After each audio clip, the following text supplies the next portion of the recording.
that should put you in good shape for your quiz next Tuesday, which is on the Neuron Lab, okay? That's the smallest lab in all of AMP1. Lab 7, it's tiny. Most people do really well on the quiz, not to jinx anybody, but most people, get the questions right, do very well on it. Then after that, we will start the spinal cord lab on Thursday and go through that stuff too. But that spinal cord lab, you don't have to worry about. That's not going to be on the quiz on Tuesday. It's just going to be over that lab 7, which is the neurons, which is pretty short. Any course questions or anything before I launch into this long but exciting one? Nothing. Okay, good. That's what I like. I like no questions. So no questions asked policy. Okay. So here's the big picture of the chapter. We got through the overview of the nervous system. What are the two main divisions of the nervous system? Central and peripheral. Central and peripheral. What's in the central nervous system? Brain and spine. Brain and spinal cord. What's in the peripheral? Ganglia, Yeah, like everything else, everything that's outside of that. So the nerves, sensory receptors like the Meissner's and Pacini and stuff. Special sense receptors like your eyes, your ears, your nose, all that stuff is part of the peripheral nervous system. Then there were 3 subdivisions of the peripheral nervous system. Anyone remember the 3 subdivisions of the peripheral nervous system? Somatic, autonomic, and enteric. Those are the 3 subdivisions. Each of those subdivisions has a sensory part and a motor part to it. What can you say about the sensory part of the somatic? Voluntary. That's more a word you'd use for the motor part. What can you say about the sensory part of the somatic? That's conscious. Think of those are sensations you're consciously aware of. Okay, and then for the motor part, it would be voluntary, but it means you can control it, and that's because the somatic motor part always goes to skeletal muscle, which you can control. What about the sensory part of the autonomic? What would you say about the sensory part of the autonomic? It's automatic. Okay, automatic's good. Or for the sensory part, you'd say subconscious. Okay, you're not consciously aware of the kind of signals that are coming with sensory autonomic. They're measuring things like what's your blood pressure, what's the pH of your body. You have no idea, but your brain knows, and it's all part of that autonomic nervous system. And then what can you say about the motor part of the autonomic? It's involuntary. You can't control it. That's because it's going to things like smooth muscle, cardiac muscle, or glands. And then lastly, you had this enteric nervous system. What does the enteric nervous system control? GI? Yeah, basically your GI tract, your digestive function, your stomach, the intestines, all that stuff. Okay. That was kind of the big picture. Let's see, we talked about the histology of nervous tissue. What's the name of the cells that send the electrical signals? Neuron. Neurons, good. Are they the only cells that you have in nervous tissue? No, you also have these things called neuroglia or just glia. What were some of the functions that the glia did? Myelin sheath. What did you say? Yeah, they support the neurons. Myelin sheath, what's the myelin sheath? It's what speeds up action potentials and it covers the axon. Yeah, so myelin sheath is a fatty substance that covers some axons and it speeds up the signal when it's present. What were some other things that the neuroglia did? They make this clear fluid called cerebrospinal fluid, good. They also play a role in kind of forming the blood-brain barrier, and they do a bunch of other things as well. Lastly, on last Thursday, we finished off with some terms that you should be very comfortable with in the next couple of chapters because we're going to use them a lot. And these were terms for when you have collections of neurons together. Neurons never just sit all by themselves. They're always grouped together with other neurons. What's the name called when you have a bunch of neuron cell bodies sitting together in the peripheral nervous system? That's called a... Yes? Go ahead. Ganglia? Yeah, that's a ganglia or a ganglion, right? When you have neuron cell bodies collected together or grouped together in the peripheral nervous system, you call it a ganglia. What do you call it if you're in the central nervous system? Nuclei. It's called a nuclei, okay? It's just a different name for the same thing when you're in the central nervous system, okay?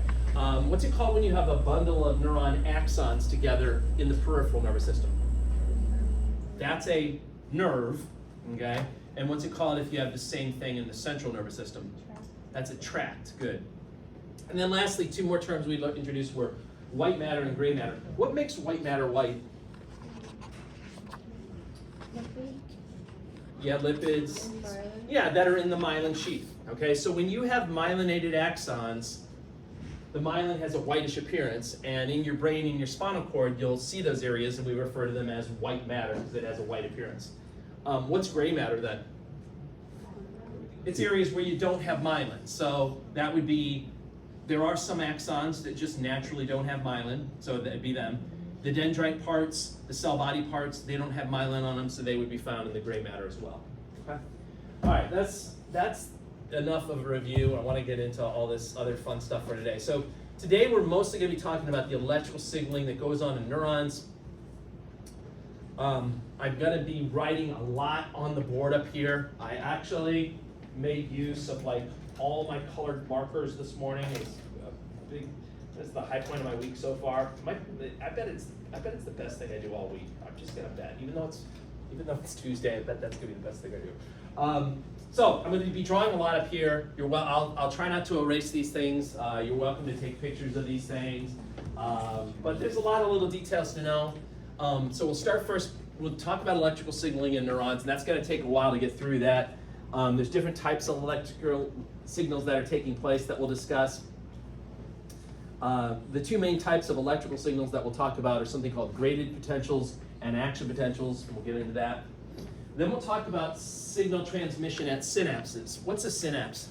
Space. Is it like the gap between Well, a synapse is just a spot where one neuron connects with another neuron, or a neuron connects with a muscle cell. Like the neuromuscular junction is an example of a synapse.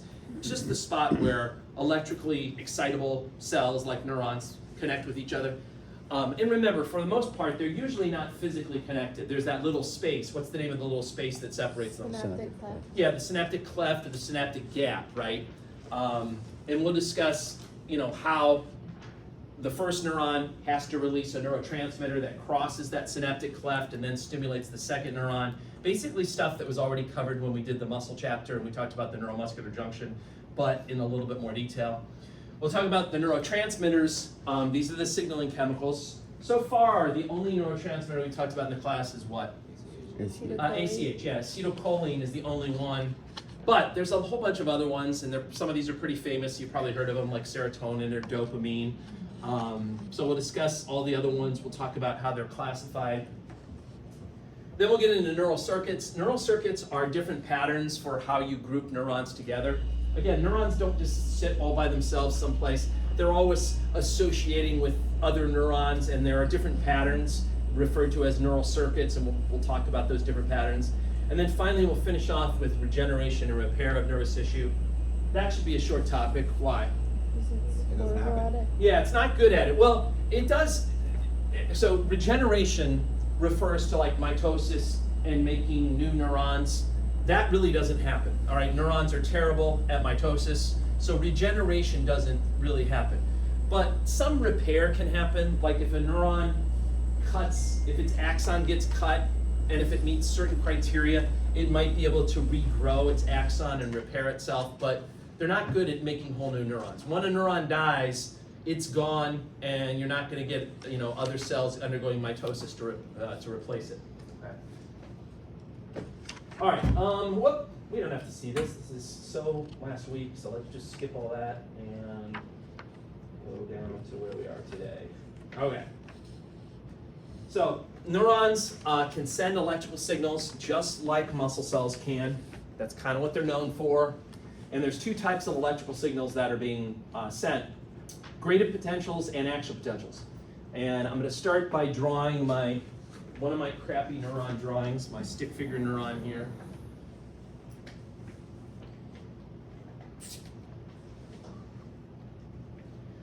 And so, if you remember my crappy neuron,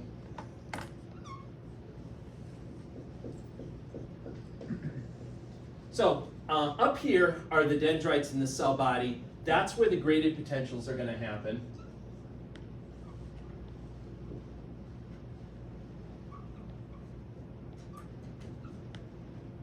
And then on the rest of it, where the axon is, that's where the action potential is going to happen.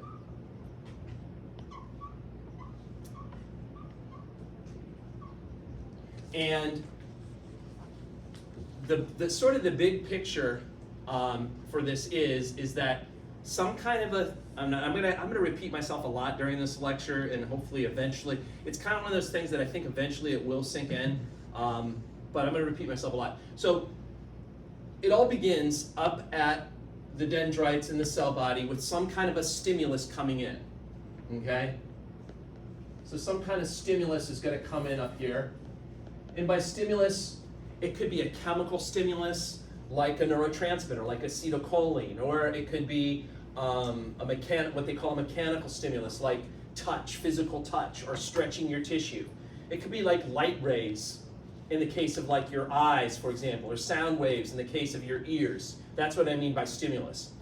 So some stimulus comes in up here where the dendrites in the cell body are, and that stimulus is going to cause what's called a graded potential to happen.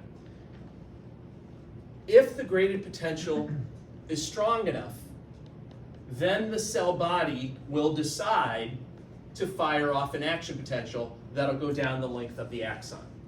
Okay? It's all dependent on the decision that the cell body makes whether to continue and have an action potential happen. Okay? So the direction of the electrical signaling is going to be like this. It starts up at this end, and then it goes down to that end. Okay? All right. Now, how it does that, though, and the details are kind of a pain. So I'm going to go through all that stuff. So before you can even play the game, before you can even start doing this electrical signaling, neurons, you kind of have to set up the game. And to set up the game, the neurons have this thing called the resting membrane potential. Okay? The resting membrane potential is an electrical difference that you can measure across the cell membrane of a neuron. Kind of like a battery, okay? Like a battery, you got the two terminals on a battery, the positive terminal, the negative terminal, and you can actually put little electrodes in and measure the voltage difference across them. And you can do that also with like the cell membrane of a neuron. And if you put one electrode kind of through the cell membrane with the tip of it, just to get your bearings, this is the cell membrane, obviously, that's the phospholipid bilayer. The part down in brown would be the cytosol, that's inside the neuron. The part out here in blue is the extracellular fluid, that's the outside of the neuron. So you put one electrode kind of all the way through to measure the inside, and then you have another electrode on the outside to measure the outside. If you measure that difference, you'd find a value of negative 70 millivolts, with the inside being negative compared to the outside. Okay? Now, it's not a huge difference, okay? It's not like on a battery where you can actually measure it in volts. Here, you got to measure it in millivolts. What's a millivolt? 1 millionth of a volt. Not quite 1 millionth, 1,000th of a volt. Yeah, but it's still really small, okay? But it's still important, okay? Inside of a neuron, and the reason why it's called the resting membrane potential is because this is when the neuron's at rest, when it's not doing anything, when it's not sending its signals. Its starting point, if you will, is at negative 70 millivolts. That's the electrical difference across its membrane. Now, as you'll see, when we start doing these other things, the graded potential, the action potential, that number's going to change. It's not going to stay at negative 70, but that's the starting point. So let me draw the other thing that I always draw when I do this lecture, and that is a graph. So here's the graph. And over on this part of the graph would be voltage. And down here would be time. And on the voltage, because it's a really small electrical difference, just in parentheses, I'm going to put MV for millivolts. And so when a neuron's at rest, the starting point is negative 70 millivolts, which is right there. And that's called the resting membrane potential. Okay? And up here, just to add to this, I'm just going to put the 0 mark up there. So if I start my graph, the neuron is starting out like this. It's at the resting membrane potential. Okay? Now, a couple things to note about the resting membrane potential. The resting membrane potential is an electrical difference between the immediate inside and the immediate outside of the cell membrane. In other words, if you look at this diagram up here, if you're immediately inside the cell membrane, the charge there is slightly negative compared with if you're immediately outside of the cell membrane where it's slightly positive. But if you go deeper inside of the cell, like into the cytosol deeper, there's an equal mix of positive and negative charges. Or if you go farther out in the extracellular fluid, there's going to be an even mix of positive and negative. So it's only right at the surface of the cell membrane that you notice the difference. Why the inside is slightly negative compared to the outside, there are 3 reasons for that, and I'll get to that on another slide, okay? But just bear that in mind. So the resting membrane potential is kind of setting things up so you can actually do these 2 types of electrical signaling that we're going to talk about. Now, how does the electrical signaling actually take place? It's all due to opening and closing what are called ion channels. We first talked about ion channels way back in chapter 3 when we were talking about transport across cell membranes. Remember, ions have a charge. Ions don't just pass through phospholipid bilayer, so if you want ions to go in or out of cells, you got to have special little passageways for them called ion channels. And most of the ion channels actually have little doors on them that can open and close that are called gates. So the electrical signaling that we're going to talk about, whether we're talking about gradient potentials or action potentials, it's simply due to opening and closing different ion channels and allowing different ions to either go into the neuron or come out of the neuron. Okay? That's all it is. Which way the ions will move, whether they move into the neuron or out of the neuron, really just depends on the principle of diffusion. Whatever side of the membrane has a higher concentration, it's going to move from that side across the membrane to where there's a lower concentration of that particular ion. Okay? Now, present, I'm just going to say this right now because this will come up later. Present on all of your body cells, not just neurons, but all body cells have this thing called the sodium-potassium pump. Okay, you've probably heard of it. I think we talked about it in chapter 3. The sodium-potassium pump is everywhere in your body, all body cells, and it's constantly working. It runs on ATP. It's constantly working. And anyone know what the sodium-potassium pump does? It exchanges 3 sodiums for 2 potassium. That's right. It pumps 3 sodiums out of your body cells, and at the same time, it pumps 2 potassiums into your body cells. Okay? And I'm going to keep coming back to this as we go through the actual electrical signaling. But because of this pump, and because this pump never stops, and it keeps working, and because it's always moving 3 sodiums out and 2 potassiums in, when a neuron's at rest, there's always going to be a lot of sodium outside of the neuron, and there's always going to be a lot of potassium inside of the neuron. Okay, that's when a neuron's at rest. So I'm going to start drawing my 3rd picture that I always draw. And I'm going to come to this and say, that's my stick figure neuron. When I want to draw ion channels, I have to go to a little bit bigger neuron. I don't really have a name for this neuron. It looks a little, I'm just going to give you a warning. It looks a little bit dirty when I first start to draw it like graffiti, so I apologize in advance. All right. Just hold on, everybody. Relax. All right. It's not really getting any better yet. All right. Looks a little bit odd. All right. So this is when I draw this neuron, I usually don't draw on the dendrites. Okay, this is supposed to be the cell body up here. You can assume that there's dendrites coming off. All the rest of this would be the axon, and then these would be like the synaptic end bulbs that are at the very end. Okay, so this is a big version of that. I just didn't draw the dendrites in. And anyway, what I was trying to say was when a neuron's at rest, due to this sodium-potassium pumps, there's always a lot of sodium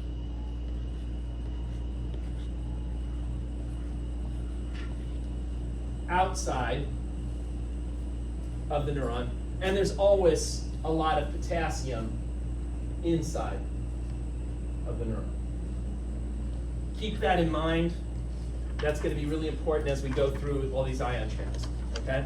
So, electrical signaling, it's due to the opening and closing of these different ion channels, and then the ions simply follow their diffusion gradient, and they move from the side of the membrane where they're in high concentration to the side where they're in low concentration.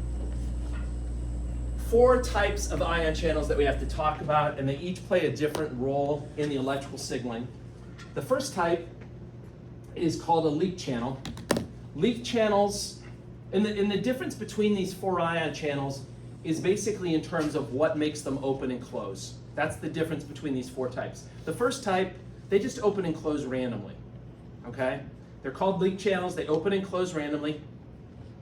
And you should note that for all of these channels that are up here, they're gonna have versions that are specific for different ions. So there are sodium leak channels that'll allow sodium to move when they open and close. There's also potassium leak channels that'll allow potassium to move when they open and close.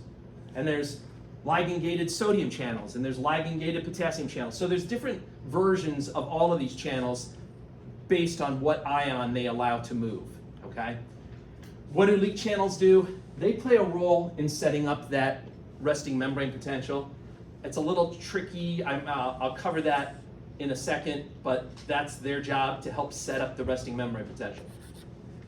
The next 2 types of channels, I like to group them together and call them stimulus-gated channels.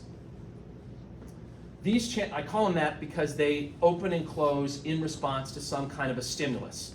The first type opens and closes in response to a chemical stimulus, and they refer to that as a ligand. So some chemical, usually a neurotransmitter like acetylcholine, that's the stimulus, and that will cause those types of channels to open. Or, it could be a hormone, any kind of a chemical, that's what causes ligand-gated channels to open. Mechanically gated channels, they open and close with mechanical stimuli, okay?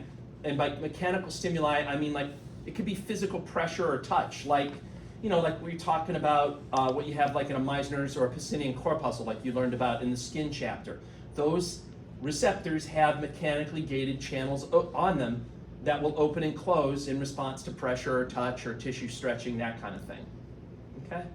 So these 2 types, again, I like to put them in one group and just kind of refer to them as stimulus-gated channels because they're opening and responding to some type of stimuli. These 2 types are going to be responsible for the graded potentials. So let me add to this. So graded potentials are due to opening stimulus-gated channels. And just to be clear, on parentheses, when I say stimulus-gated, I mean either ligand-gated or mechanically gated.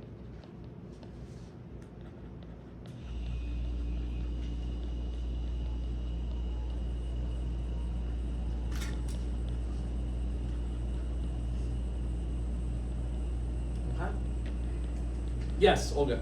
Okay, what is so I'm going back to the chapter 3, and there was a different classification of the channels given. Are they all channel-mediated, facilitated diffusion channels? Yeah, these are all part of, these would all be classified under that topic of channel-mediated facilitated diffusion. They'd all fit under that. So the mechanism, the physiology would be diffusion, facilitated? Correct. It's all diffusion.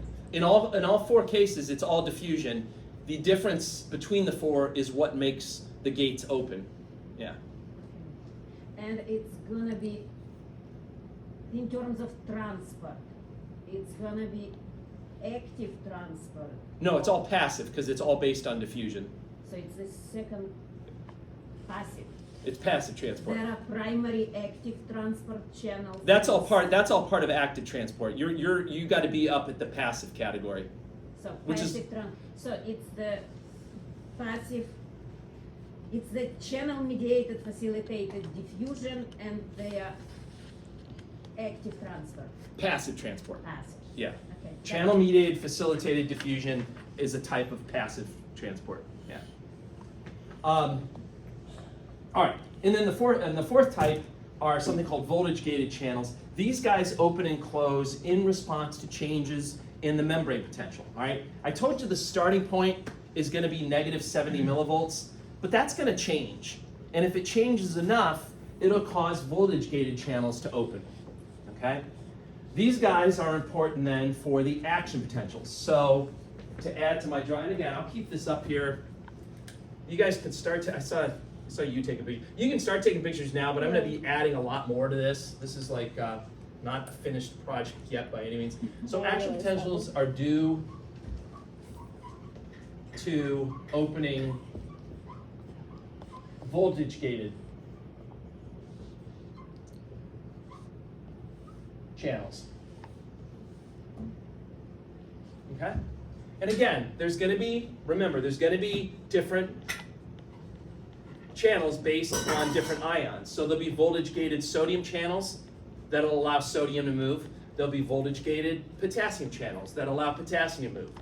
There'll be stimulus gated sodium channels that allow sodium to move. There'll be stimulus gated potassium channels that allow potassium to move. So it's all going to be specific for one ion or another. This is a picture of the 4 types, just to go through them again. So the first one are the leak channels. They open and close randomly. So their doors, their gates, just spontaneously open and close. Nothing's making them do it. They just kind of randomly open and close. Okay? That's just to maintain like homeostasis or something like that, right? Kind of, yeah. I mean, I'll show you in a second. Again, this type up here, if you want to write off to the side, this type is important for helping you to set up the resting membrane potential. Okay? Notice what's happening. In this particular example, they're showing you a potassium leak channel. Here's when it's closed. And then when it opens, notice the potassium, which is shown here in these little like brown things, is just following its diffusion gradient, and it's moving outside of the cell in this example. The second 2, again, if you want to put brackets over here and connect these 2, I refer to both of these as stimulus-gated channels because they both open in response to some type of a stimulus. If it's a chemical, like a neurotransmitter or a hormone or something, you call it a ligand-gated channel.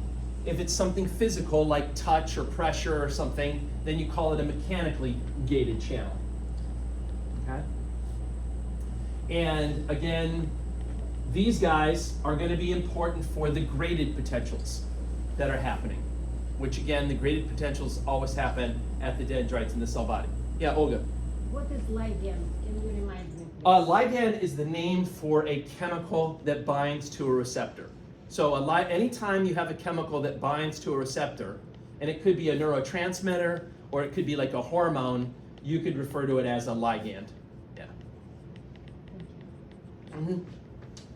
So these 2 guys, they're both important for graded potentials. And then the last one is the voltage gated channel, and these ones open and close when the membrane potential changes. Notice over on so in this example, they have a voltage gated potassium channel. When the voltage is at the resting membrane potential of -70, notice that it's closed here, but then when it reached -50, it's like opened up there. Okay? So, these guys, again, would be important for action potentials, if you want to write that off to the side.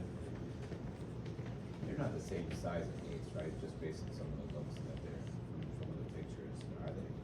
Are they Same size. like diameters when they open? They're going to be similar. I mean, if you have a ligand-gated sodium channel and a leak sodium channel, they both got to let sodium pass through. So yeah, they're going to probably be similar diameters. Yeah. All right, this is the slide that it tries to explain why the inside of a neuron is slightly negative compared with the outside of a neuron. Okay. So why is the resting membrane potential -70 millivolts? Why is it slightly negative on the inside of a neuron and slightly positive on the outside of the neuron? 3 reasons.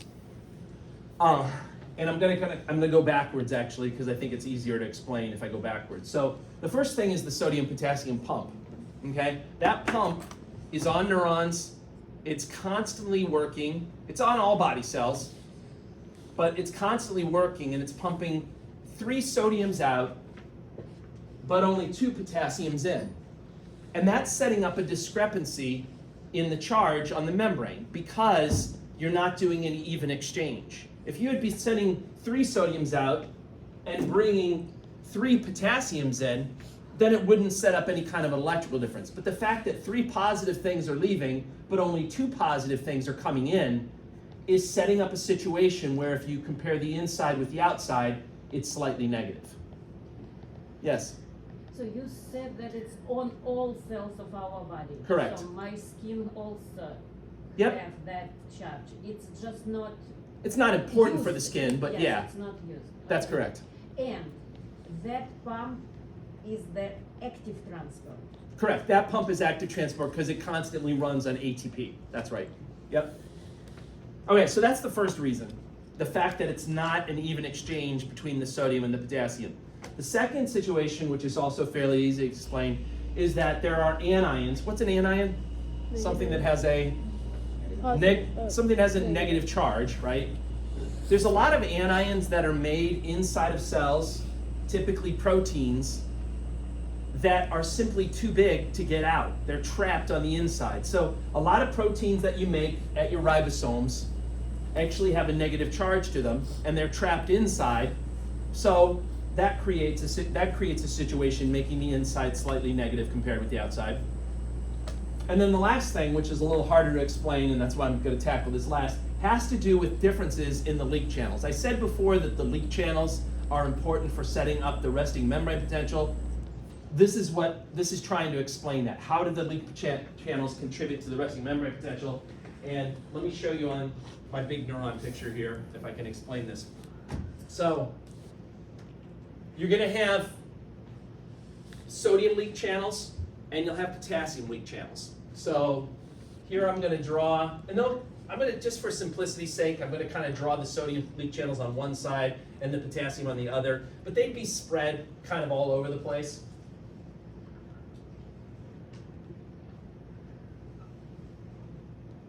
So these will be some sodium leak channels.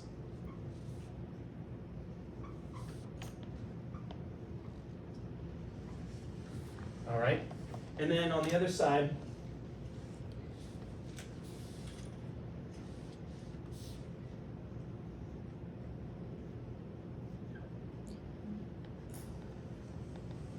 these are going to be some potassium leak channels.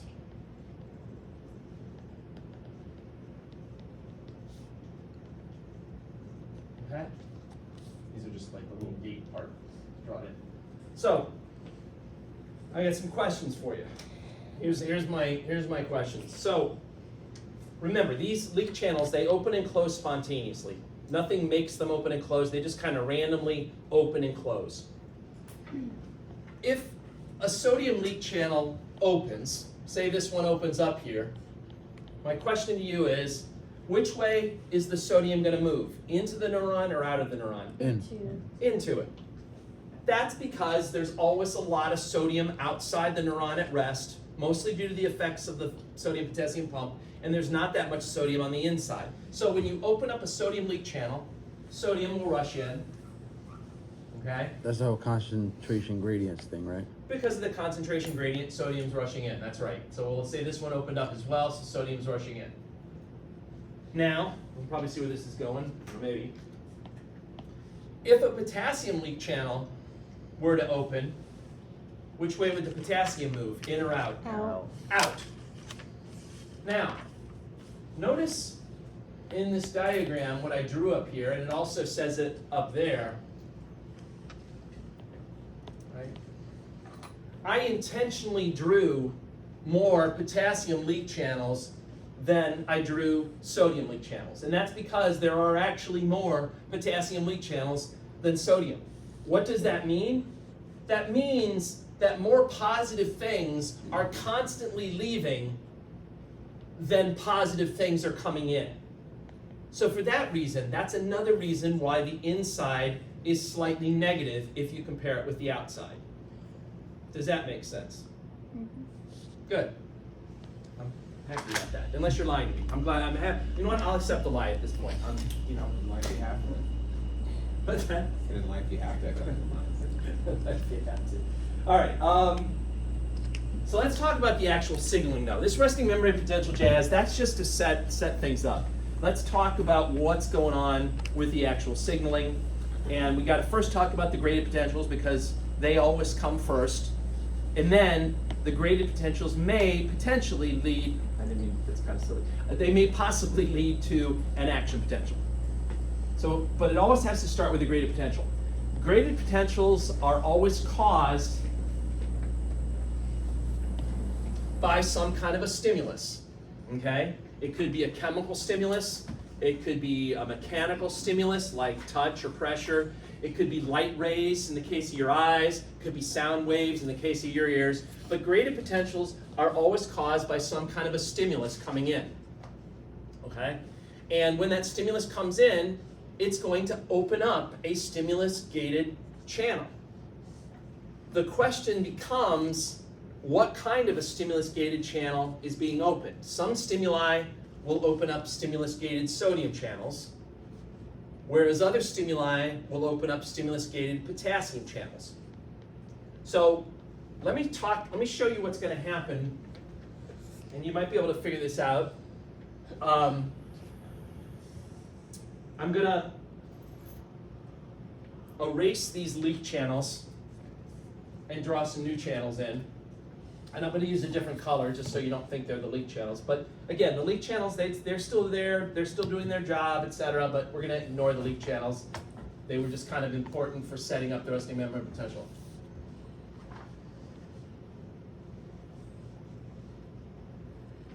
We're talking about graded potentials, so we got to talk about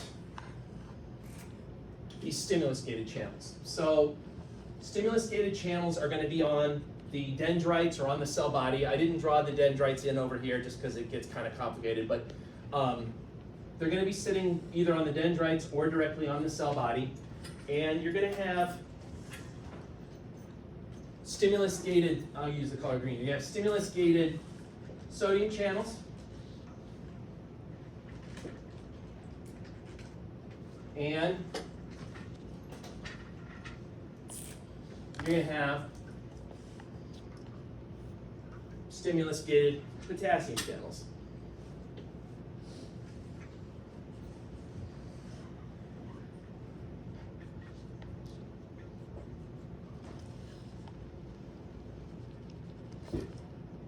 Again, just to keep things simple, I know I'm showing potassium on the left side and sodium on the right side. They'd be all kind of mixed around, but I'm just trying to keep it clear so you can see it better.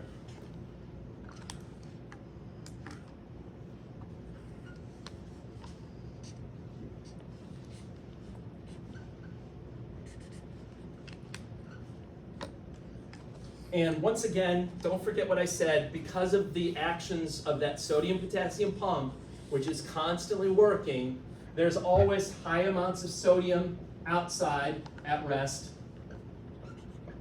and there's always high amounts of potassium inside when the neuron's at rest.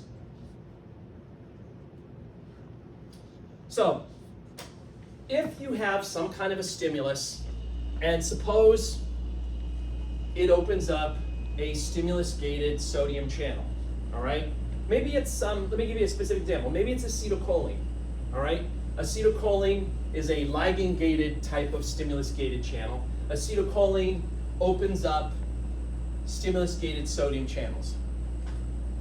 So if you open up a stimulus-gated sodium channel, once again, my question is going to be the same one that I asked about the leak channels. Which way is the sodium going to move? In or out? In, right? So sodium starts moving in as I open up stimulus-gated sodium channels. Now, as sodium moves in, what's going to happen to the inside of the neuron? Is it going to become more positive or more negative? More positive. More. Oh. Sodium's got a positive charge to it. So as sodium moves in, the inside's going to become more positive. And if I were to go on my graph here, and it's shown there too, but if you open up a stimulus-gated sodium channel, the inside will become more positive, and you'll get this thing that looks like this. And that is referred to as a depolarizing graded potential. So if you open up a stimulus-gated sodium channel, sodium rushes in, the inside becomes more positive, and you get a depolarizing graded potential. So let me add to this. This is a depolarizing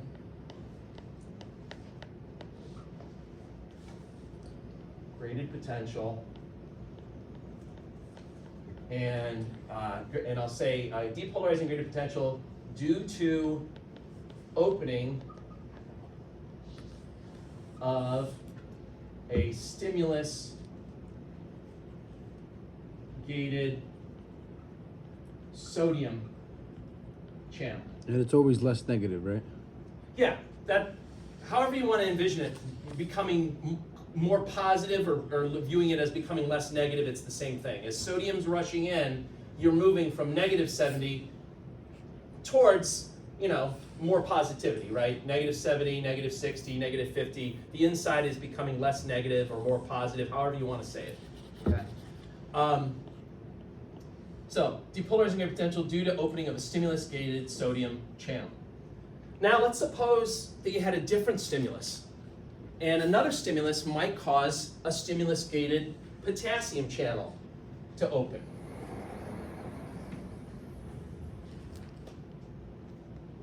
And if you open up a stimulus-gated potassium channel, which way is the potassium going to move? In or out? It's going to move out. Again, remember the gradient that's set up. So potassium moves out if you open up a stimulus-gated potassium channel. And as potassium moves out, what happens to the inside of the neuron? Does it become more positive or more negative? Negative. More negative, right? Potassium's got a positive charge to it, so if potassium's leaving, the inside is becoming more and more negative.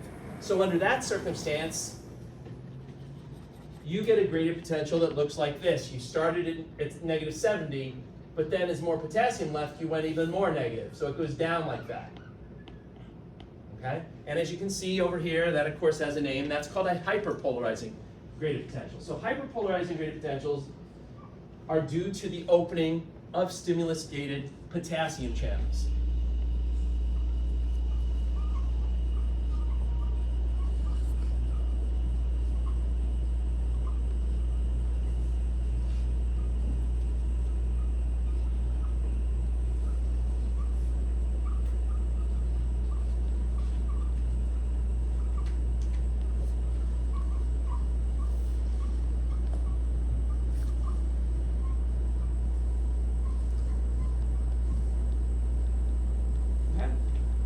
So it really just depends on the stimuli. Some stimuli might open up sodium channels. Other stimuli might open up potassium channels, and that's going to give you these two different types of graded potentials. Now, the other names for these types of graded potentials, they go by a couple of other names. Depolarizing graded potentials are sometimes called excitatory graded potentials. And hyperpolarizing ones are sometimes called inhibitory graded potentials. I'll explain why they use those names in a moment. You're welcome to call them depolarizing and hyperpolarizing or excitatory and inhibitory. I don't really care, but you should just be aware that they do use those other names. Another name that they'll use, and we'll talk about this later on, is they sometimes refer to depolarizing as this abbreviation EPSP. And they sometimes refer to inhibitory as this abbreviation IPSP. Just throw that in the back of your mind. I'll cover all that stuff and why they're named that in a moment, okay? So just to repeat myself and kind of take a step back, some kind of stimulus is coming in here. It's causing a graded potential to happen on the dendrites in the cell body. If that stimulus opens up stimulus-gated sodium channels, sodium rushes in. As more sodium comes in, the inside becomes less and less negative, and you get this thing called a depolarizing graded potential. If it's a stimulus that causes a stimulus-gated potassium channel to open, then potassium will rush out, and as potassium leaves, the inside will become more negative. Any questions about that so far? Yes? How does it go back to homeostasis in the negative 70? Because it does have a curve back down. The pumps, the sodium potassium pumps, those things are constantly running, and they're constantly, they reset. If you just wait a little bit, they will reset things, right? Because they're constantly running. Now, a couple of things. So graded potentials are caused by some kind of stimulus opening up either a ligand gated or mechanically gated. Again, for simplicity, I like to just group them both together and refer to them as stimulus gated channels. They happen in the dendrites and the cell bodies of neurons. That's why I drew this on the picture. That's where graded potentials are happening. They don't travel down the axon. They may trigger an action potential, but they themselves, they stay on the dendrites and the cell bodies. The reason why they're called graded, or the word graded, means that the size of the potential can change based on how strong the stimulus is. Okay? In other words, the size of this little hill, either this little hill or that little hill, can become bigger or smaller depending on how strong the stimulus is. And here's a picture of 3 situations. So down at the bottom, they're showing you different stimuli. And you can pick any stimuli you want. Maybe it's somebody like touching you on the arm, right? Somebody touches you lightly on the arm, that'd be like this small stimulus. And if you recorded the activity in the neuron, you'd get a graded potential that looks kind of like this, not that big. If somebody touched you more forcefully on the arm, that'd be like stimulus number 2, and you'd get a little bit bigger graded potential. And then if somebody like really forcefully touched you on the arm, that'd be like stimulus 3, and you'd get an even bigger one. So the size, whatever stimulus you want, you could be anything. Then maybe it's acetylcholine. This would be like if a little bit of acetylcholine stimulates the neuron. This would be like if a little bit more stimulates, and then this would be like if a whole bunch of acetylcholine stimulates the neuron. Whatever stimulus you want, it doesn't really matter, but the important thing is that the size of the graded potential is based on how strong the stimulus is. Yes? Could it be a combination? So could one dendrite be synapsing and getting acetylcholine, and other dendrite getting some sort of, free ending stimulus? So Absolutely. when it's combination. Absolutely. Not the strength, but mixture. Absolutely. We're going to talk about that. But yes, one neuron can be getting different signals from different chemicals and different stimuli. And so that neuron sort of has to take into account all those stimuli that are coming in and then kind of figure out what it's going to do. But yes, absolutely. One neuron doesn't have to just be stimulated by one stimuli. There could be some stimuli that are causing sodium channels to open. But at the same time, there could be other stimuli coming in that are causing potassium channels to open. So it becomes very complicated. And the neuron, the cell body of the neuron has to kind of add that all together, and that's this process called summation. It has to figure out what it's going to do by adding together all of the graded potentials that are happening. Yeah. Okay, I just made that a true or false question. So, Okay. based on your picture, is it true or false that graded potential is presynaptic and the action potential is the postsynaptic? No, that's false. Both of them, we'll get into the terms presynaptic and postsynaptic in a second, but you can have, well, you know what, let's get into it now. Presynaptic and postsynaptic would be words that you'd use when you have one neuron synapsing with another neuron or with another muscle cell.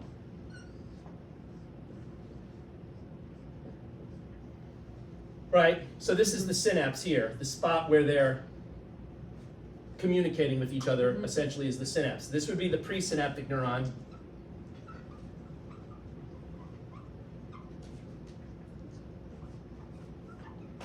And then this down here would be the postsynaptic neuron, because it comes after the synapse. So if you were looking at the graded potential and the action potential on this neuron, you could say that the graded potential and the action potential were presynaptic, because they're both happening before the synapse. If you were to look at the graded potential and the action potential on this neuron, you could say that both of them are postsynaptic because they're happening after the synapse. Did that answer your question? Mm-hmm. Okay. Yes, thank you. All right. Graded potentials are localized. That just means they stay on the dendrites in the cell body. They don't travel long distances. They die out pretty quickly.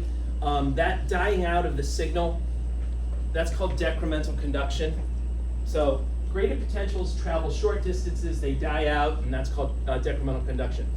Now, individual graded potentials can add together to become bigger graded potentials, or possibly smaller, depending on how you add them together, and that's called summation. And we'll get into that later on, because there's different types of summation. But just keep that in mind, that graded potentials have the ability to change their size and get bigger or smaller by adding themselves together. Okay. Now, this might be the most important summary slide. I don't know. It does kind of put it together. The only thing you might want to insert here is the word may, right there.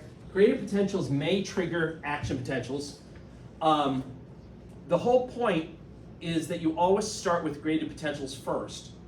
And if the graded potentials reach a value of negative 55, then the cell body will decide to send an action potential down the length of the axon. So it's always a question. The question always is, did all those graded potentials, did they reach this negative 55, like when added together, again, assuming that there's multiple graded potentials coming in, after you did the big math problem and added them all together, did you reach negative 55 or not? If you did, then you're guaranteed to get at least one action potential and possibly more, okay? So that magic number that you're trying to reach, that negative 55, they call that the threshold.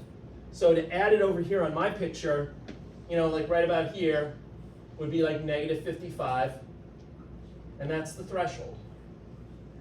That's the point where an action potential will happen if you reach that number, okay? If you don't reach that number, if the graded potentials don't quite reach negative 55, then that's the end of the signaling. You won't get an action potential. All the signaling will stop in the dendrites in the cell body. If you do reach negative 55, then the signal will continue with an action potential that travels down the length of the axon. And when the action potential travels, it begins right about at the spot where the axon attaches to the cell body that you may remember from last week. That area was called the trigger zone, okay? Because it got its name because that's where the action potentials get triggered if you have them, okay? So, let me walk you through how this is all gonna work out. So, you can talk about action potentials in terms of the stimuli, once again. So, if you have a stimulus that causes a graded potential that perfectly hits negative 55, all right? So you got some stimuli coming in, and the stimuli causes you to have a graded potential that perfectly hits negative 55. Let me just carry this across, and I'm just gonna kind of draw a dotted line here so you can see the, okay? So suppose some stimulus opened up some stimulus-gated sodium channels, and you had this graded potential that perfectly hit negative 55. What's the outcome?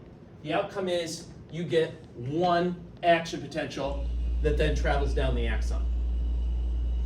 What if you have a stimulus that causes a graded potential, but it doesn't quite hit negative 55? What if you open up some of those stimulus-gated sodium channels, but maybe not enough of them, and you kind of fall short like this, okay? If you don't hit negative 55 with your stimulus, that's referred to as a sub-threshold stimulus, and because you didn't hit it, you don't get any action potential. That's the end of the story. What if you go above and beyond? What if you go over negative 55? Like that.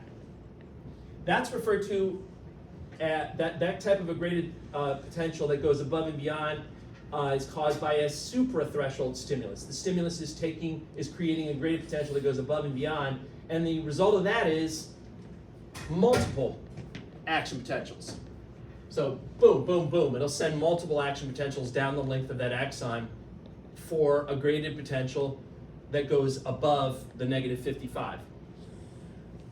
So those are kind of your three options that you could have. Now, one thing you should know about action potentials that makes them different from graded potentials is action potentials they don't change their size based on how strong the stimulus is. Their size is always the same size. The question only is, did you get an action potential or not? But if you get an action potential, they'll always be the same size. No matter how strong the stimulus is, action potentials are always the same size. Graded potentials, their size will change based on how strong the stimulus is. Action potentials, you either have them or you don't, and that's why that's referred to as the all or none principle. Yeah. So does the size of the stimulus kind of control for action potentials how many? Exactly. So the bigger you have more. That's exactly right. So this is basically what you're saying here. So, and that's because action potentials can't change their size. So what they do is they change their frequency. You make more of them. So first example, you got a sub-threshold stimulus. All right, maybe this is like, if you want to keep talking about, like if we're talking about touch, right? Maybe this is like someone just barely touching you with a Q-tip, like not even stimulating anything, just barely touching your skin. So you do that, it creates this graded potential that is sub-threshold. It's not reaching negative 55, so you don't get any action potential. That's the end of the story. Second example, maybe somebody's, I don't know if they're a physiology student or what, but they perfectly touch you with the Q-tip so that it creates a graded potential that just hits the threshold. That's this little hump that you see perfectly hitting it. What's the result of that? 1 action potential. You've perfectly hit negative 55, so you get 1 action potential. Then the third situation, somebody's really jamming that Q-tip into your arm, really forcefully, jerk, right? And you're gonna get a graded potential that goes above. Now, I don't really like how they drew this picture, but if you could picture the graded potential actually going above it and then triggering these action potentials, okay? That's what it would look like, all right? Multiple action potentials. Notice though that, this stimulus is obviously weaker than this stimulus, but the size of the action potentials is the same. The size doesn't change, and that's called the all or none principle. But the frequency, this is what Emma was saying, the frequency is what does change. A weaker stimulus, you're gonna get fewer action potentials. A stronger stimulus, boom, boom, boom, multiple action potentials, and that's how your brain, that's one of the ways your brain can tell the difference. If signals are coming in rapidly to your brain's like, oh wow, somebody's really touching me on the arm firmly. Okay? Yeah. You're gonna change the height of the blue pitch of the blue stimulus, blue action potential. Blue action potential, they need to be higher. Blue action potentials need to be higher? I think she's saying. Yeah, go that ahead. No, On this drawing. Yeah. I just didn't like how they Yes. drew here it makes it look like the graded potential is just hitting threshold. I just didn't like how they drew it on here. You see what this part of the hump that's going up here, that's the graded potential. They technically should have drawn this maybe going up a little bit above the threshold. They just didn't really draw it that way. And the next ones are also gonna be going above. They would, yes, yeah, So they're if you don't know what I'm gonna talking about, don't worry, just, the fact, I just didn't like how they drew it. They should have drawn, wait, hold on a second. I thought I had a picture of this, where is it?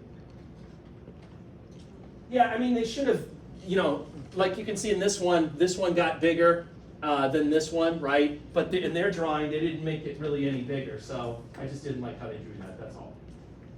Here they started out, right, this is small, and then that got bigger, but then instead of making this one bigger, they kept it kind of the same size. I just didn't like how they drew it. They're even smaller than the previous one. Yeah, kind of dumb, right? Normal, yes. All right, if you weren't confused by that, please don't get confused. Just ignore this last conversation. I'm just, yes, So you remember fused and unfused tetanus, right? yes. Why is it not fused?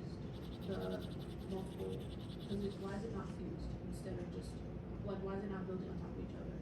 Because they have a long enough refractory period where they can't build on top of each other. Yeah, and we're going to talk about refractory periods in a second, but yeah, yep, that's a very good question. All right, let's talk about action potentials then. This is what the action potentials look like. So, just on this diagram down here, this little area in blue, that would be the graded potential, right? That's so you got your stimulus coming in, the stimulus causes a graded potential, and then in this example, we're assuming that you perfectly hit the negative 55 threshold, and then the result is you get one action potential. When you look at an action potential, there's two main phases to it. This first phase that's shown in light green here, that's called the depolarizing phase. That's when you're going up. That's when the inside of the neuron is getting more positive. And it actually goes all the way up, if you look, it goes all the way up to positive 30. So for a little while, the inside of the neuron is actually positive compared with the outside of the neuron.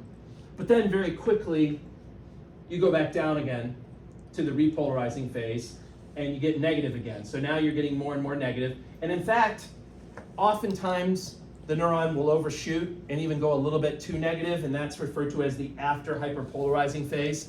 But due to the effects of the sodium-potassium pump constantly working, eventually it'll take you back to that resting membrane potential of negative 70.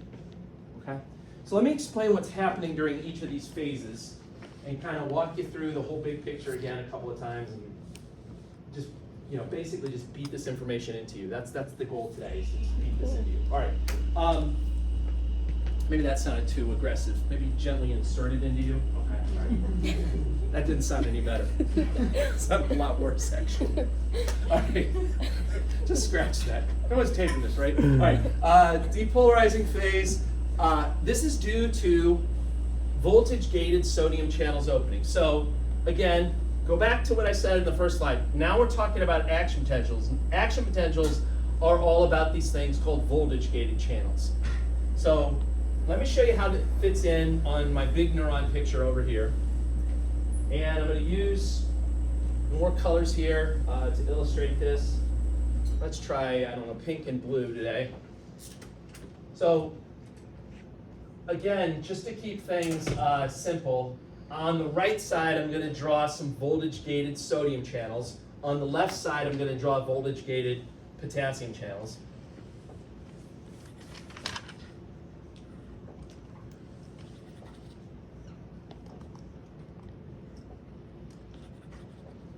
So these are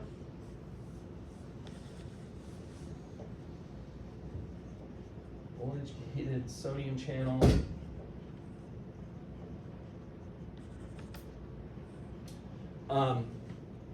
And then over here, we got the voltage-gated potassium channels.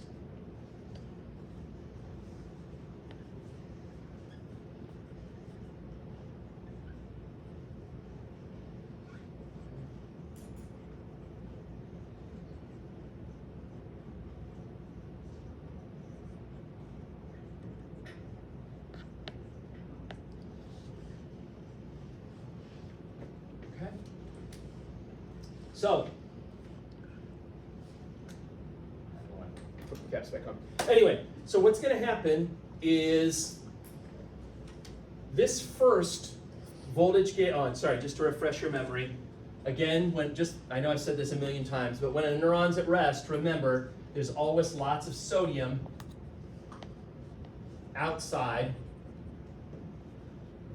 and there's always lots of potassium inside.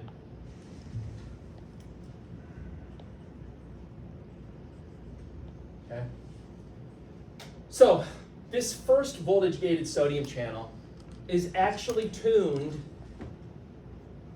or set to respond to a value of negative 55 millivolts. Okay? So when all this nonsense with the graded potentials happens up at the cell body and the dendrites, if it reaches negative 55, it'll cause that first voltage-gated sodium channel to open.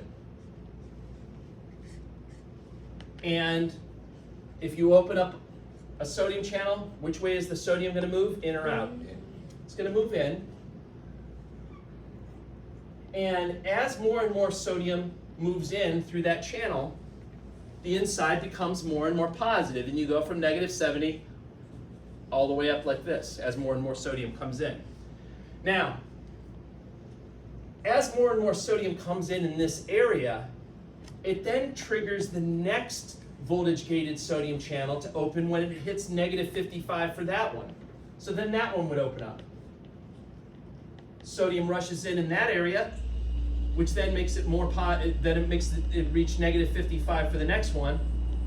And they all keep opening. And what it looks like, anyone in here, this is like an old person's kind of thing. Anyone in here play dominoes? Right? Yeah. Well, you can play dominoes, or you can just screw around with them and like set them out. So this is kind of like hitting a stack of dominoes. You got a bunch of dominoes laid out, you hit the first one, which then hits the next, which then hits the next. And so you're just triggering all these voltage-gated sodium channels to open, and that's what's happening with the action potential. It's this sequence of the channels opening up very quickly down the length of the axon. So as more and more sodium rushes in through each of these channels, you get this depolarizing phase. Now, as the sodium starts to rush in, it will then also trigger these potassium channels to open. They're sensitive to a similar value, the negative 55 value, and they'll start to open. And then potassium is going to start to rush out. Well, I wasn't supposed to tell you that. Which way is the potassium going to move? Out. Out. So potassium starts to move out. And as more potassium moves out, the inside becomes negative again. Okay? And so basically, just as those popped open, the potassium ones then open, and it starts moving out all the way down the length of the axon. Okay? Now, for whatever reason, sometimes the potassium channels stay open a little too long, and maybe a little bit too much potassium leaves. So instead of landing right on that magical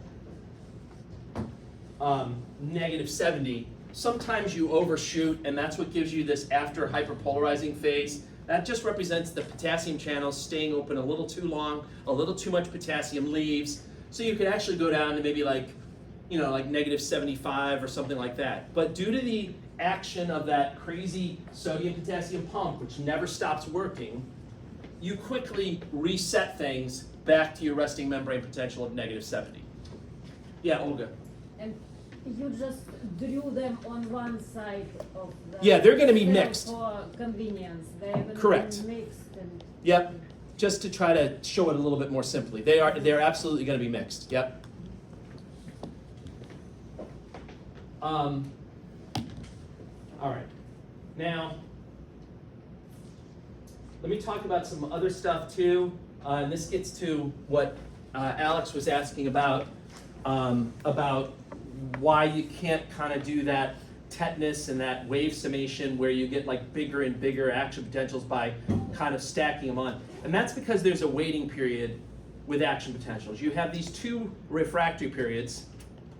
You may remember when we talked about muscle, we had like the twitch contraction, and there was a refractory period there, but the refractory period was relatively short. Here, the refractory periods are pretty long, and they actually cover the full duration of the action potential, so you can't really stack them on top the way that you did with like muscle contractions, okay? So there's two types of refractory periods. The first one that you have, immediately after you stimulate the neuron, you then go into what's called the absolute refractory period. And that's where no matter how hard you try, no matter what kind of a stimulus you use, you can't get another action potential to happen. Why? Because all those little channels, they take time to reset themselves. And they're just not reset enough yet in order to be able to send another action potential. So that's the absolute, and I'll show you on the diagram where this fits in, but that's the absolute refractory period. No matter how hard you try, the little channels are just not ready yet, you can't get another action potential.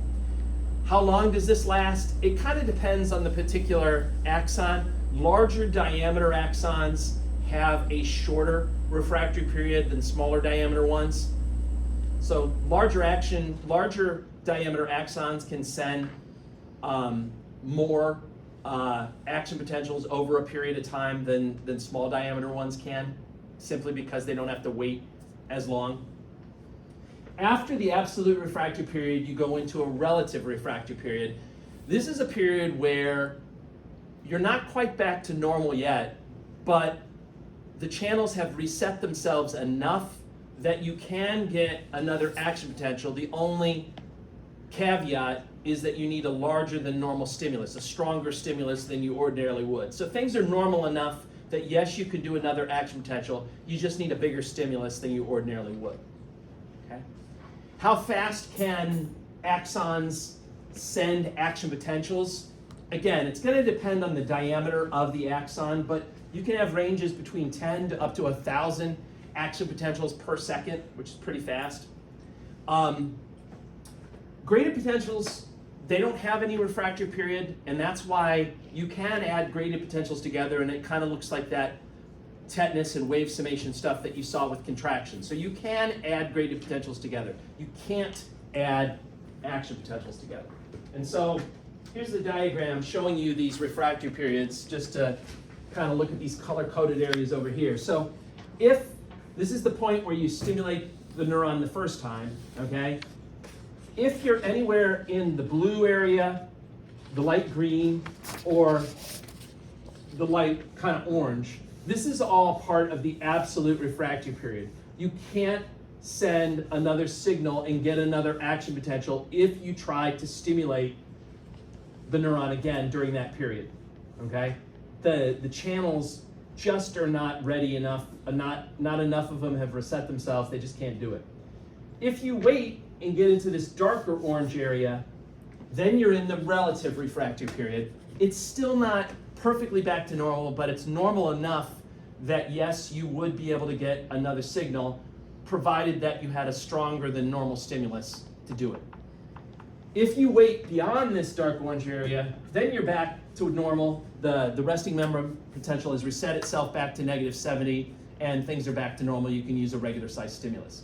But basically, these long refractory periods means that you can't get another action potential happening until one is like fully completed itself. You can't add them together and do like that wave summation that you saw with muscle contractions or things like that. Now, when you have an action potential, there's two types depending on whether you have myelin or not, okay? Action potentials that move down unmyelinated axons, they follow what's called continuous conduction. And then action potentials that move down myelinated axons follow what's called saltatory conduction. Anyone know what the word saltatory means? Jump. That's right. Darn it, I wasn't expecting anyone to know that. Okay, good. That's right. That means jump. I'm done then today. No, I'm not done. Saltatory conduction means jump, and that's because the signal kind of jumps ahead when you have a myelinated axon. So let me first talk about unmyelinated. Unmyelinated, the reason it's called continuous is because you literally have to open every single voltage gated channel in sequence. So first this sodium channel has to open, then the next one, then the next one, then the next one. Or to use the domino analogy, it'd be like the first domino has to hit the second has to hit the third has to hit the fourth. So they have to continually hit each other with no breaks. And that's pretty slow when you have to knock down all those dominoes, or when you have to open up all these channels in sequence. That's pretty slow. That's going to give you a rate typically around 20 meters per second. With myelin, you get to jump and skip some of the channels, or you get to skip some of the dominoes. Essentially, everywhere there's in fact, left too soon. Every place where there's myelin, you get to jump over that area. The way myelin wraps itself around the axon, it creates little gaps called nodes of Ranvier. And when the action potential is moving down the axon, it gets to skip over those parts of the axon where the myelin's covering it and jump from node to node to node. So over here, it'd be like maybe you open up this first voltage gated sodium channel, but then you get to skip the next 4 and then open up the next one and then skip the next 4 and open up the next one. That's a lot faster. That jumping ahead is a lot faster. It's about 5 times faster. So if you're doing 20 meters per second in an unmyelinated, you can do like 100 meters per second in a myelinated. That's pretty quick, okay? So myelination is a huge factor in determining how fast an action potential travels down the length of an axon. Another factor is the axon diameter. Bigger diameters are faster. There's more availability for the channels to move ions in and out, so it leads to a faster signal. And then temperature, not surprisingly, when you heat things up, ions move more quickly, and it leads to faster signaling than when you cool things down. Okay. I remember it by saltas jump in Spanish. Yeah. What is it? What does it mean? Saltas jump in Spanish. Oh, cool. So how do you spell that? Salta, it's like the jump. S-A-L-T-A? Prefix Yeah. on Oh, cool. All right. Oh, good. It was a guess. Yeah, that's good. No, that's good. No, that's smart. Not That's trying to really sound smart. smart. It probably came from like Latin, right, or Yeah. something. Like, yeah, that's smart. Okay, good. I'll remember that. Have you ever heard of salto mortale? What? Salto mortale. What is that? Dying from jumping? It's yes. Yeah. Yes. It's when Oh, wow. you jump in there and then backwards, Oh, and you can land and break your neck. Oh. So I didn't know they had a mortale, name for that. Salto mortale. Okay. How do you know? Jumping death. Okay. Yes, it comes from circus. Oh, Acrobats do that. wow. So they actually had to come up with a word because For a lot death. of people die from that thing? Yeah. Wow. An English doesn't accident, have like that. an acrobatic accident, and then they break their neck type stuff. Yep. I can just hear like the preacher at the eulogy. It's another case of salto mortale or whatever. So sad. We've lost 6 good jumpers this year. I don't know. All right, whatever. Anyway, it's an interesting word. I'm gonna read more about that. So there are different size and structured axons, and they come in 3 groups. Why they use the name fiber, don't ask me. I mean, fiber makes you think of muscle cell, but these are just names for different types of axons. So if you want to call them A fibers or A axons or B fibers or B axons, knock yourself out. But the 3 types are different based on how big their diameter is, whether they have myelin or not, and then that's going to impact how fast they can send their signal. So the fastest ones are the A fibers. They're fast because number 1, they're large, they got a large diameter, and then number 2, they're myelinated, and so they can send their signals at about 130 meters per second. That's really fast.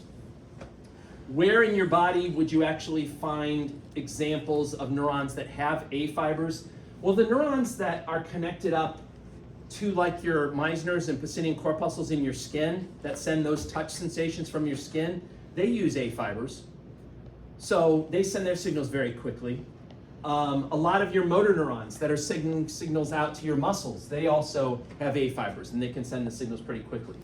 A good example of those things would be like when you do like a reflex on someone, right? We're going to talk about reflexes in other chapters, but when you do like the knee-jerk reflex, you hit with the hammer underneath their patella, and then they kick like immediately, right? You don't like hit them and then like 10 minutes later they're like, it's an immediate thing, and that's because those are motor neurons that are sending the signal, and they're using A fibers, and they send the signal very quickly. At the other extreme would be C fibers. They send signals the slowest. They're putting along at only about 2 meters per second. That's pretty slow. Why is it so slow? Well, they got a small diameter, and they're unmyelinated, so they send the signals very slowly. And then in between the 2 are the B fibers. The B fibers, they're medium-sized. They have myelin, but because they're medium-sized, they're only able to send signals at about 15 meters per second. You'd find these guys in some of your visceral sensory, so some of the connected sensory signals or sensory neurons connected up to your internal organs would have the B fibers. Also something called preganglionic autonomic motor neurons. We're going to talk about the autonomic nervous system in chapter 15. But one type of autonomic neuron is called the preganglionic ones. They have B fibers, versus the postganglionic autonomic, they have the C fibers. They send it more slowly. A good example that you can try at home tonight and you can experiment with these 2 types of fibers, the A and the C, is a little experiment. You only need 3 things for it. Ready? You're going to want to try this tonight. Here's the 3 things. You need your hand, you need a pan, and then you need a stove. All right, that's all you need. Your hand, a pan, and a stove. And what I want you to do is I want you to put the pan on the stove and then heat it up and get that pan really hot. And then I want you, and you gotta be scientific about this, I want you to take your hand and put it on that pan. Okay?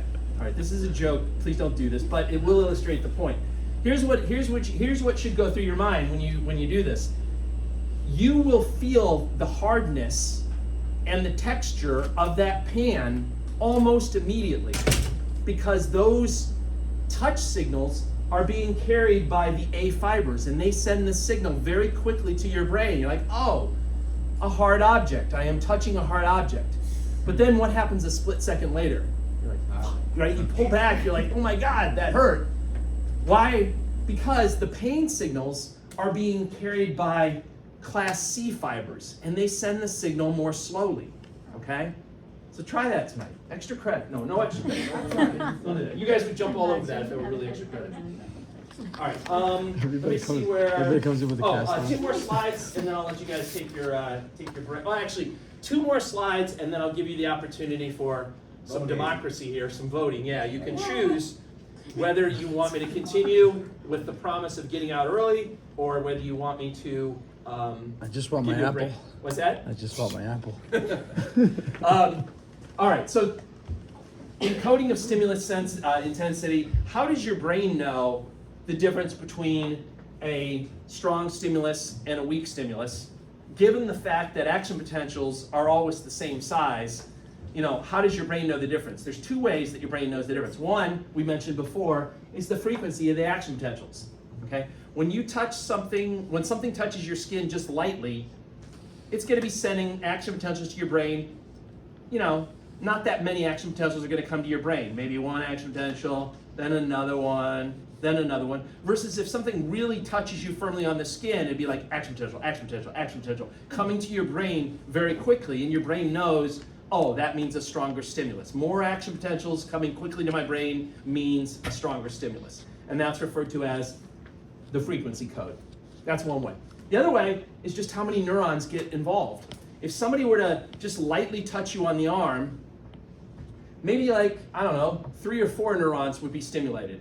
Somebody touches you a little bit harder, maybe 7 to 10 neurons. And if somebody really forcefully touches you on the arm, maybe 20 to 30 neurons. So the more neurons that get involved, your brain also knows to interpret that as a stronger stimulus. Okay? This is very similar, if you're keeping score, to what we covered in the muscle chapter about how you can control the tension of your muscles. Okay? Remember, one way to control the tension of the muscles is how frequently you stimulate the muscle, right? Another way to control the tension is by how many motor units you recruit and get involved, right? And that would be kind of like this thing. So it's just kind of a similar thing to what we talked about with muscles. Last slide, well, possibly the last slide, depends on how you guys vote, is comparing these 2 graded potentials and action potentials. This is a pretty good slide. It puts them together nicely, I think. So the first question is, where? Where do you find graded potentials and action potentials? Graded potentials, they're just on the dendrites in the cell body. They don't go down into the axon. Where do you find action potentials? They're just on the axon, okay? They start at the trigger zone, which is roughly right where it attaches to the cell body, and then they move very quickly down the length of the axon. What types of ion channels do you have? Well, graded potentials are going to be due to either ligand-gated or mechanically gated, which I collectively refer to as stimulus-gated channels. Whereas action potentials are always due to voltage-gated channels. Okay? What kind of conduction do you have? Well, graded potentials have decremental conduction. It just means that they don't travel very far, they die out, okay? They travel a short distance, and then they lose their strength as they're traveling. Action potentials have what's called non-decremental conduction, which just means that they don't lose their strength. Action potentials can travel long distances, and the strength of an action potential it doesn't change, it doesn't lose its strength. So if you were to measure how strong an action potential is up here, close to where the cell body is, it would be the same strength as it is when you measure it down at the end, close to where the synaptic end bulbs are. So it doesn't lose its strength, and it travels long distances. sometimes those distances, we're talking by a couple of feet, right? Some of those axons that are like in your spinal cord or going down your leg, those are pretty long.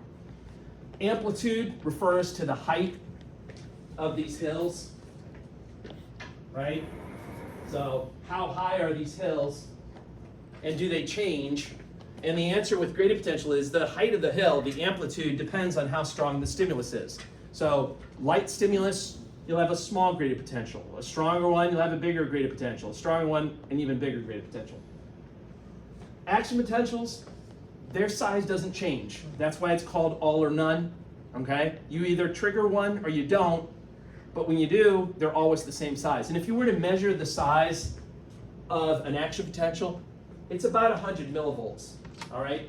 How did they get that value? Well, they got that value because if you start down here at the baseline, negative 70, and you go all the way up to positive 30, that gives you a difference of about 100 millivolts, right? So that's how they got the 100 millivolts. Duration, gradient potentials last kind of long, they're kind of drawn out. They can last several milliseconds to several minutes. Action potentials are pretty short. They go up and then they come right back down. Polarity, that refers to like what direction does the little hill go, right? With a gradient potential, you could have a depolarizing gradient potential that goes in this direction due to a stimulus-gated sodium channel opening, or you could have a hyperpolarizing gradient potential that looks like this due to a stimulus-gated potassium channel opening. So the direction of the polarity depends on what type of a stimulus and what type of stimulus-gated channel you're opening. With action potentials, they always look the same. They always start with a depolarizing phase, and then they go into a repolarizing phase. And then finally, refractory periods. Do you have to wait before you stimulate these signals again? There's no waiting with gradient potentials, so you can add gradient potentials together to get bigger and bigger gradient potentials. So there's no refractory period. Action potentials, they have two refractory periods. They have the absolute, and then they have the relative refractory period, and because of that, you can't really initiate a new action potential until the previous one has already ended, so you can't add them together and get summation. Okay. All right, do you want a 10-minute break, or do you want to keep going with the promise of getting out early? Vote amongst yourselves, and then declare a spokesperson, and I will listen to said spokesperson. I really don't, I could care either way, so if you guys want, who wants to take a break? I say keep going. Okay, does anyone want to take a break? Okay, who wants to keep going? All right, that is pretty good. All right, we're just gonna keep going. All right, signal transmission at synapses. So now we're going to talk about when one neuron communicates with another neuron or something like a muscle. There's two types of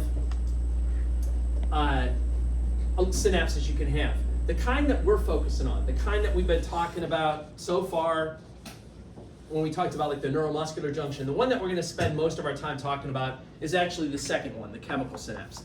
Chemical synapses are the ones where you have to have the first neuron release a chemical to then stimulate the second neuron. That's why they're called chemical synapses, and of course that chemical is a neurotransmitter, something like acetylcholine or whatever it is, right? But with a chemical synapse, the cells are not actually connected to each other. There's that little space that we call the synaptic cleft, and that's why the chemical has to travel across it. The other type, though, is an electrical synapse. Electrical synapses are when cells are directly attached to each other using gap junctions. Remember from chapter 4, gap junctions are cell-to-cell junctions that are like little passageways that allow cells to share their cytoplasm. And a great example of a place where you see electrical synapses is in heart muscle cells, all right? Heart muscle cells kind of look like this. I know I'm making it look like a brick wall with a dot on the inside, but this is kind of what they look like. Okay? Each of those would be a heart muscle cell, and then in between them, at those intercalated discs that you guys may remember, there's going to be gap junctions. And so The way I look at it is when you have a bunch of cells that are connected with gap junctions, it's kind of like you converted them all into one giant cell, and it creates what's called an electrical synapse, which leads to very, very fast electrical signaling. Basically, when one heart muscle cell sends an electrical signal, it immediately gets sent to all of the other heart muscle cells that are connected to it with gap junctions, with virtually no delay. And that's really important in the heart, because in the heart, everybody has to be on the same page. You want all your heart muscle cells basically contracting at the same time, and then you want them all relaxing. And then you want them all contracting. So synchronization is really important when it comes to the heart. So they need that. But in other parts of the body, you can get away with chemical synapses. Chemical synapses are going to be slower because every time you have to cross that synaptic cleft and release a chemical, it slows things down a little bit, okay? Why would you want to do a chemical synapse if it's going to be slower? Because there's more adjustability at a chemical synapse. You can do things. You can adjust how much neurotransmitter is released. You can adjust the type of neurotransmitter. You can adjust how long the neurotransmitter stays in the synaptic cleft. You can fine-tune it much more. With an electrical synapse, it's fast and all, but you don't have as much opportunity for adjustment, okay? We're not going to talk about electrical synapses anymore for the rest of the time. We're just going to focus on chemical synapses. And some of this stuff hopefully will seem like a review because we kind of covered this already in that muscle chapter. But basically what's going to happen is when the action potential gets to the end of one neuron and it gets to those synaptic end bulbs, it's going to cause that neuron to release neurotransmitter into the synaptic cleft. What actually causes that to happen? Well, turns out there's another type of voltage-gated channel that I haven't talked about yet called a voltage-gated calcium channel that's in those synaptic end bulbs. So if we go to this picture, let's see what colors I still have left at my disposal here. I don't know. Let's see. I guess I'll go to, no, that's too similar to that. Let's try. I'm going to go back to red, even though a long time ago we used red when we talked about leak channels, but hopefully you forgot that. So here are, first it's not going to work. Hold on. I really have my heart set on red. Is this one going to work? Okay, good. So down here, these would be some voltage-gated calcium channels.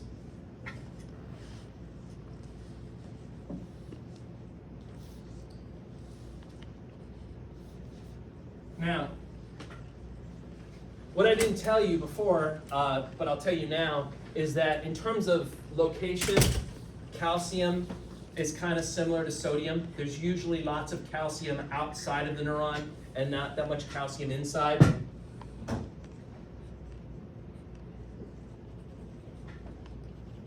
Okay? So what's going to happen is as the action potential comes down, as it gets to like this last voltage-gated sodium channel, as this area starts to become more positive, it'll then start to trigger the opening of voltage-gated calcium channels in the synaptic end bulbs. And if I open up a calcium channel, which way is the calcium going to move, in or out? It's going to move in. Calcium rushes in, and then the calcium rushing in there actually does an interesting thing. Sitting in those synaptic end bulbs are going to be these things called synaptic vesicles that you may recall from the neuromuscular junction. And these guys are filled up with neurotransmitter. I don't have time to study what colors to use. These guys are filled up with neurotransmitter, right? As the calcium rushes in, it causes these vesicles to fuse with the cell membrane and basically do exocytosis of the neurotransmitter, okay? So all those neurotransmitters end up being released into the synaptic cleft, where they will then travel across the synaptic cleft and attach to receptors that are on the postsynaptic neuron and basically serve as the stimulus for that second neuron, and the whole process repeats itself. Okay, so here's a picture of that. So up here, you got the presynaptic neuron. Down here would be the postsynaptic neuron. And the nerve impulse, which is just another name for the action potential. It's coming down the length of the axon. It's opening up those voltage-gated sodium channels. But when the signal gets to the very end where the synaptic end bulb is, it opens up voltage-gated calcium channels. Calcium rushes in, and as it does, it causes all these synaptic vesicles to fuse and exocytose the neurotransmitter that they contain. The neurotransmitter travels across the synaptic cleft and attaches to ligand-gated channels on the postsynaptic neuron, okay? So it's acting as the stimulus for this second neuron that's down here, and assuming in this example it's opening up the stimulus-gated sodium channel, sodium's rushing in, which will then kind of repeat the process, create a graded potential in that neuron. If it reaches threshold, you'll get an action potential. So there's kind of a lot of repetition that's taking place, right? If I look at my diagram here, I start off here with some kind of stimulus coming in, stimulates this first neuron, assuming it creates a graded potential and that graded potential reaches threshold, then you get an action potential that'll travel down this. When the action potential gets to the end here, it'll cause that neuron to release neurotransmitter, which will travel across the synaptic cleft and then serve as the stimulus for this neuron. That'll create that'll open up stimulus-gated channels in this neuron, and then assuming it creates a graded potential that reaches threshold, then this neuron will send an action potential. So it just kind of keeps this pattern of stimulus, graded potential, possibly action potential, release of neurotransmitter, etc. That just kind of keeps repeating itself.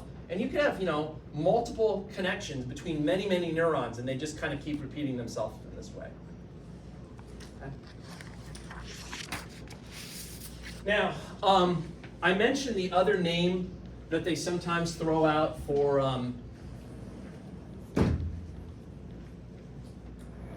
another name that they throw out for depolarizing graded potentials is excitatory or EPSP, and then they sometimes refer to hyperpolarizing as either inhibitory or IPSP. The reason why they call a depolarizing graded potential excitatory is because those types of graded potentials are always bringing you up closer to reaching the threshold and making it more likely that you'll have an action potential. So they're exciting the situation, if you will. They're making it more likely to have an action potential. Whereas hyperpolarizing are called inhibitory because they're always bringing you farther away from reaching the threshold. They're inhibiting an action potential from happening, okay? Now these other words, EPSP and IPSP, those are just special names that they have for graded potentials when you're specifically focusing on the postsynaptic neuron, okay? If you have a depolarizing graded potential in this postsynaptic neuron, they'll call that an EPSP, which just stands for excitatory postsynaptic potential. Why they need a specific name for that, for what's happening in the postsynaptic neuron, don't ask me, but they have a specific name for it. They call that an EPSP. If you have a hyperpolarizing graded potential in a postsynaptic neuron, they call that an IPSP, which stands for inhibitory postsynaptic potential, okay? So this is not new information, it's just new names for graded potentials when you're specifically focusing on that postsynaptic neuron, okay? But I want to give you these names because in a second I'm going to start tossing these two things out, EPSP and IPSP, and I just wanted you to know what they meant. Dr. Brown, Yes? they are talking about different potentials here, depolarizing potential and polarizing potential. Right. This is the same thing as a hyperpolarizing potential. Hyper. They're saying the word polarizing, but I'm telling you it means the same thing as hyperpolarizing. It just means that it's going downward. It means it looks like this. That's what they mean. Whether you call it polarizing or hyperpolarizing, it means the same thing. Versus depolarizing means you're going up like that. Okay? Do you not like this word? Is that the problem? I never connected. Thank you for It's okay. Does it connect? If you prefer writing in the word hyperpolarizing here, that's okay. It means the same thing as polarizing. I just know, it's the. So this is the Yours. up, this is the hill that goes up, Yes. and then that's the hill that goes down. Inverted, yes, thank you. I know, we got a lot of words that mean the same thing, and it kind of stinks. I'm going to come back to IPSPs and EPSPs in a second, but I want to talk now about the structure of neurotransmitter receptors. Okay, these are the guys that that act like the stimulus-gated channels, and sometimes the structure of the receptor and the channel are an all-in-one design, and sometimes the two parts are separated from each other. So in this first example, if you have an all-in-one design, what I mean by all-in-one, I mean is that the receptor for the neurotransmitter and the channel and the ion channel itself, they're all one structure. That's called an inotropic receptor. So notice here, this thing in red, it's all one structure. Part of it is serving as the receptor for this neurotransmitter that's shown in blue, and then as that neurotransmitter binds, the whole thing opens up, and it's also serving as the channel that the ion goes through. Or like another example of an inotropic receptor would basically be these receptors that you see here. Those are inotropic receptors. The receptor part, where the red things are binding, is the same thing as the ion channel itself. Okay? So that's one design that you could have. The other design is a little bit more complicated, and that's called a metabotropic receptor, and that's where the receptor part is separated from the channel part. Notice here, this is the receptor part. That's where in this example, that's where the acetylcholine would attach to. But then over here is the channel part. So how does this part communicate with this part? The answer is there's a special type of communicator called a G protein that basically will send a signal from this part to this part telling it to open, okay? Don't get too hung up on these things. It honestly doesn't matter if it's an all-in-one design or if it's two separate things. They both function the same way. You're having a receptor attach, and you're allowing ions to either go in or go out when it attaches. Removal of neurotransmitter. So when a neuron signals another neuron, or when a neuron signals a muscle cell, you usually want it to be a one-time signal. Like you signal it, and then you stop signaling it. And we talked about this before when we talked about the neuromuscular junction, right? Usually when the motor neuron released acetylcholine, you want it to stimulate the muscle cell, and then you gotta get rid of the acetylcholine so that it doesn't keep stimulating the muscle cell. And in that example with the neuromuscular junction, how did you get rid of the acetylcholine? The acetylcholinease. Yeah, by using an enzyme called acetylcholinesterase, okay? That's one method that you can use here. So one method to get the neurotransmitter out of the synaptic cleft is to have an enzyme break it down. And that acetylcholinesterase is a good example of that. That's referred to as enzymatic degradation. But there are two other options to get the neurotransmitter out. One is just simple diffusion, which just means have it move out of the way. So here's the neurotransmitter. Just have it move. Now my things are all running. It's because I'm leaving these open. That's why this is happening. Have it move out of the way. That's what they mean by diffusion. So that's another option. And then the third option is to have the first neuron, the presynaptic neuron, take it back up. That's called reuptake. So this guy, the presynaptic neuron just released this neurotransmitter. It could just endocytose and bring all that neurotransmitter right back in. It really doesn't matter which of these three methods you use. The goal is the same, to get the neurotransmitter out of the synaptic cleft so that it doesn't continue to stimulate the postsynaptic neuron. Yeah, Jess? In diffusion, is it there if, obviously it's like loitering around in that area, right? It could be picked up or moved out of the way by like a glial cell. It could help out to get it out of the way.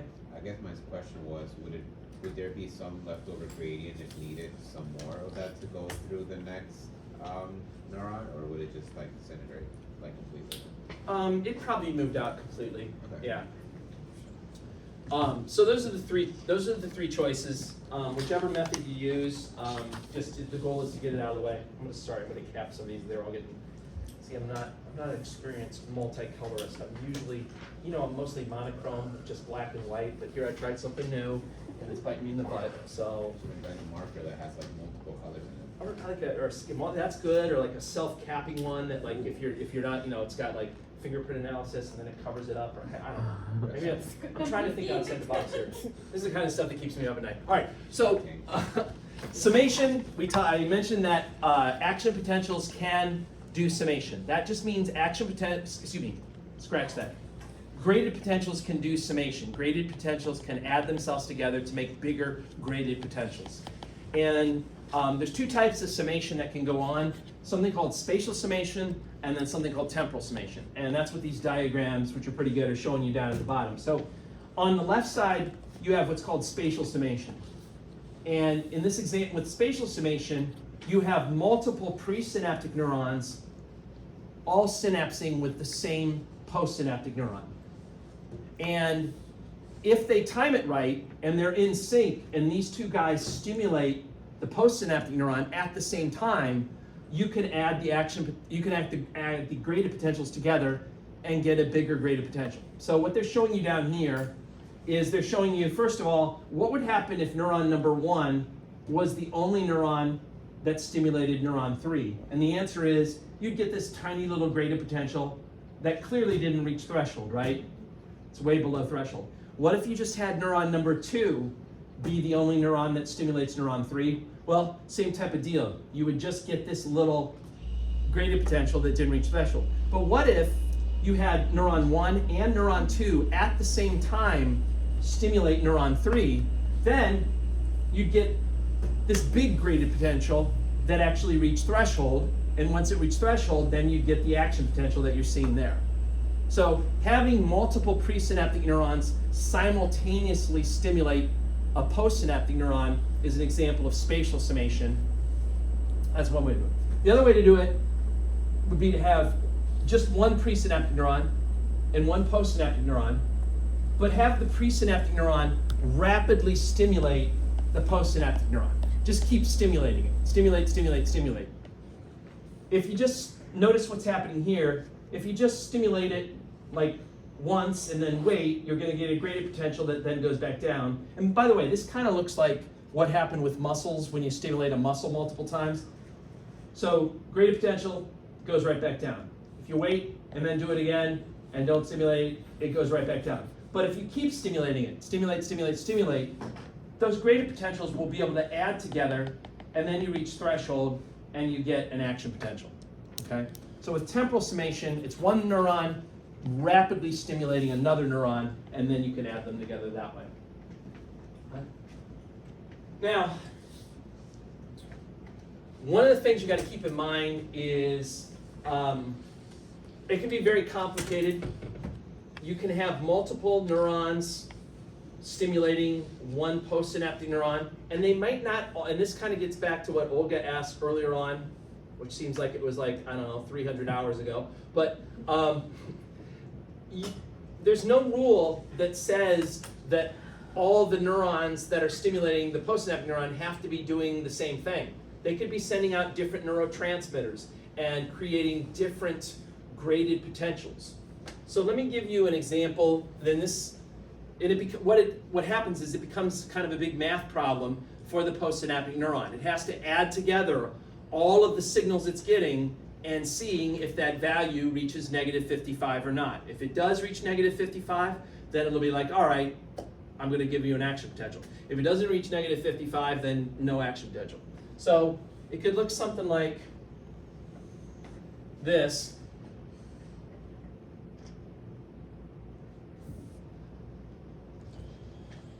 And in this example, let's say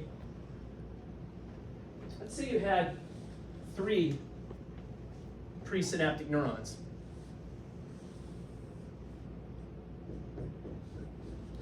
And they're all synapsing with this one postsynaptic neuron.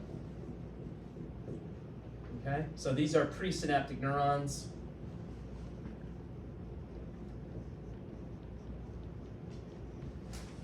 And the one postsynaptic neuron. Now this first neuron, maybe it's releasing a neurotransmitter that's causing stimulus-gated sodium channels to open. So it's creating depolarizing graded potentials, or what we can call in this situation, EPSPs. Okay? So this guy is releasing something that's creating EPSPs. And let's say that the second neuron is releasing the same neurotransmitter, so it's also creating some depolarizing graded potentials, or again, we can call it an EPSP, which is just a fancy name that we use when we're talking about the postsynaptic neuron. But then let's say the third neuron is releasing a different neurotransmitter, and that neurotransmitter is opening up stimulus-gated potassium channels, so it's creating an IPSP. So it becomes a math problem for the postsynaptic neuron. The postsynaptic, and it can be a hell of a lot more complicated than what I drew up here. The postsynaptic neuron has to add together all of the EPSPs and IPSPs that it's getting, and just answer that question, did I reach negative 55 or not? Okay? These guys, right, they're creating graded potentials that are bringing you closer to the threshold. They're excitatory. This guy is creating a graded potential that's bringing you farther away. So you got to add them all together. And there's sort of three possible outcomes that you could have when you add them together. If you add them together and the excitatory effect is greater than the inhibitory effect, but you don't reach threshold, then you get what's called a subthreshold EPSP. You still haven't reached threshold, so you're not going to get an action potential, but you are a little bit closer to having achieved one, right? So again, that would look something on this thing. If I added them together and they ended up looking just short of 55, right, something like this, that would be an example of an EPSP, that a subthreshold EPSP. It just didn't quite reach it. Another option would be if I added them all together and the EPSPs clearly beat out the IPSPs, and I went above and beyond what was needed, or either I hit it or I went above and beyond. Under that circumstance, I'm going to get one, or possibly if I went beyond it, I'll get multiple action potentials, right? So that would be if the EPSPs clearly beat out the IPSPs and either reached or exceeded the threshold, right? That's option 2.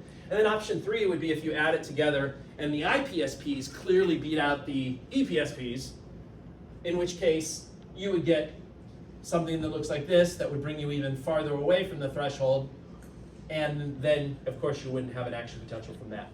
Okay? So it's all just a math problem for the postsynaptic neuron. It has to add them all together and sort of decide what it's going to do. Okay? And the question always is, did I reach negative 55? That's always the question. Yeah, Olga. Confused. Can you please help me here? So EPSP and IPSP, my understanding, they can be created by electrical signaling.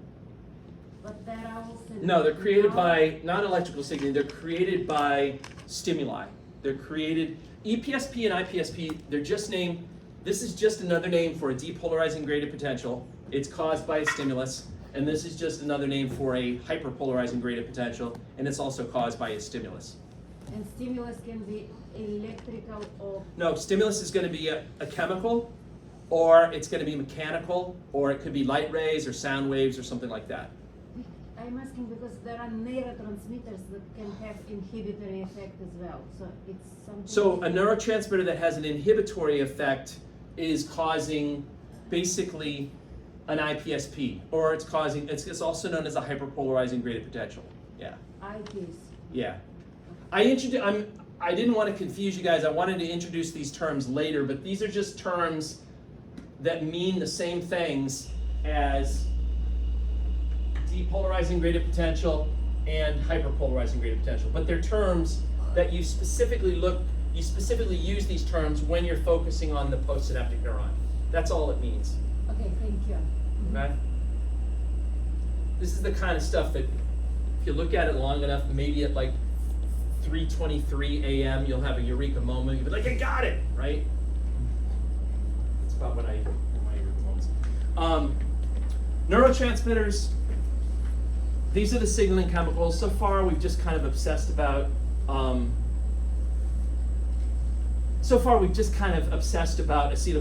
That's really the only one we've talked about. There are other ones you can see up there, some other famous ones, such as like dopamine and serotonin. So there are plenty, but acetylcholine is probably one of the most common, so that's why we talk about it a lot. Now, when you want to classify neurotransmitters, you can classify them based on their function, or you can classify them based on their structure. The way that they usually classify them is based on their structure, specifically based on their size. And so they put them into two groups. If they're relatively small in size, they call it a small molecule neurotransmitter, which would be any of these guys that are in this block. And that includes acetylcholine,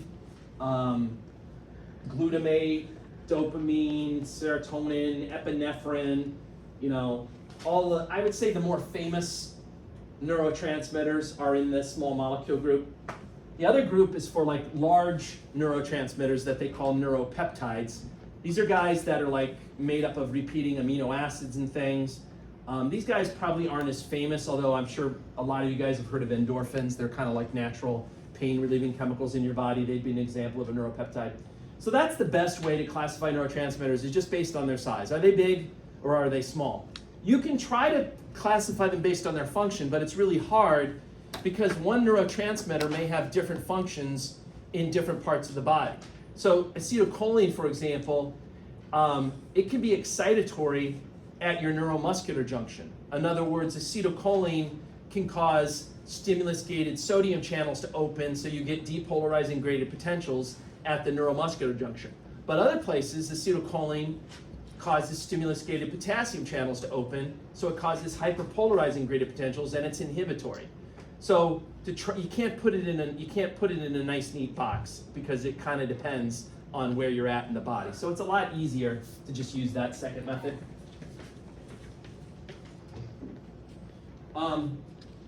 Now, neurotransmitter effects, they can be modified in different ways, and this is why I was saying that, like, even though chemical synapses are slower than electrical synapses, they're more modifiable. You can control them in more ways than an electrical synapse, okay? So one way to control them is by how much neurotransmitter is being made. You can, have a neuron make more or less neurotransmitter, and that'll have an impact. You can also control how much of it's being released from the neuron. Like, is it, releasing a lot or is it releasing a little? That can be adjusted. You can also adjust how long it sits around in that synaptic cleft. Like, after the first neuron releases the neurotransmitter, usually it's removed pretty quickly, but you can adjust that. You could have it linger a little bit longer, and as long as it's sitting in the synaptic cleft, it'll continue to have an effect on the postsynaptic neuron, okay? A good example I can give you of that is a class of medications called SSRIs, selective serotonin reuptake inhibitors. Anyone familiar with that class of drugs? You don't have to admit it if you are. It probably means you have depression if you do. SSRIs are like Zoloft, Prozac, okay?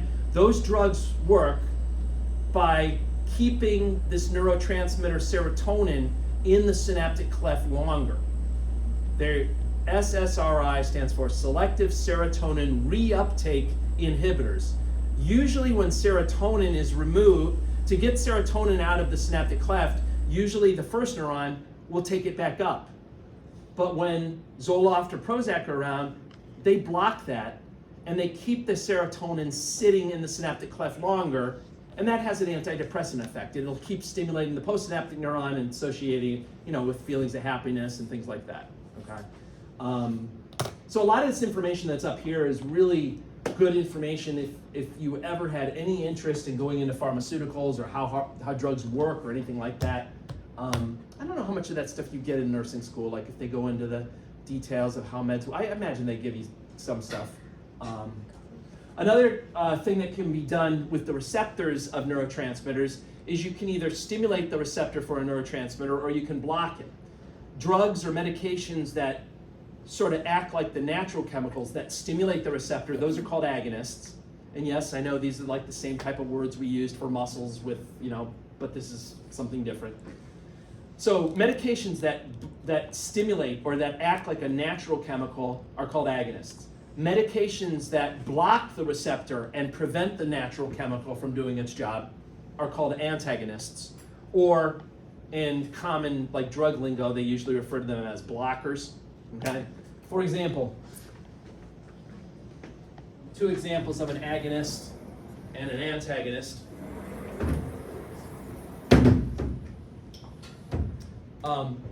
Albuterol. Albuterol is a drug used for, anyone know what albuterol is used for? Asthma, all right? It's a bronchodilator. It just means it opens up your airways when you're having an asthma attack.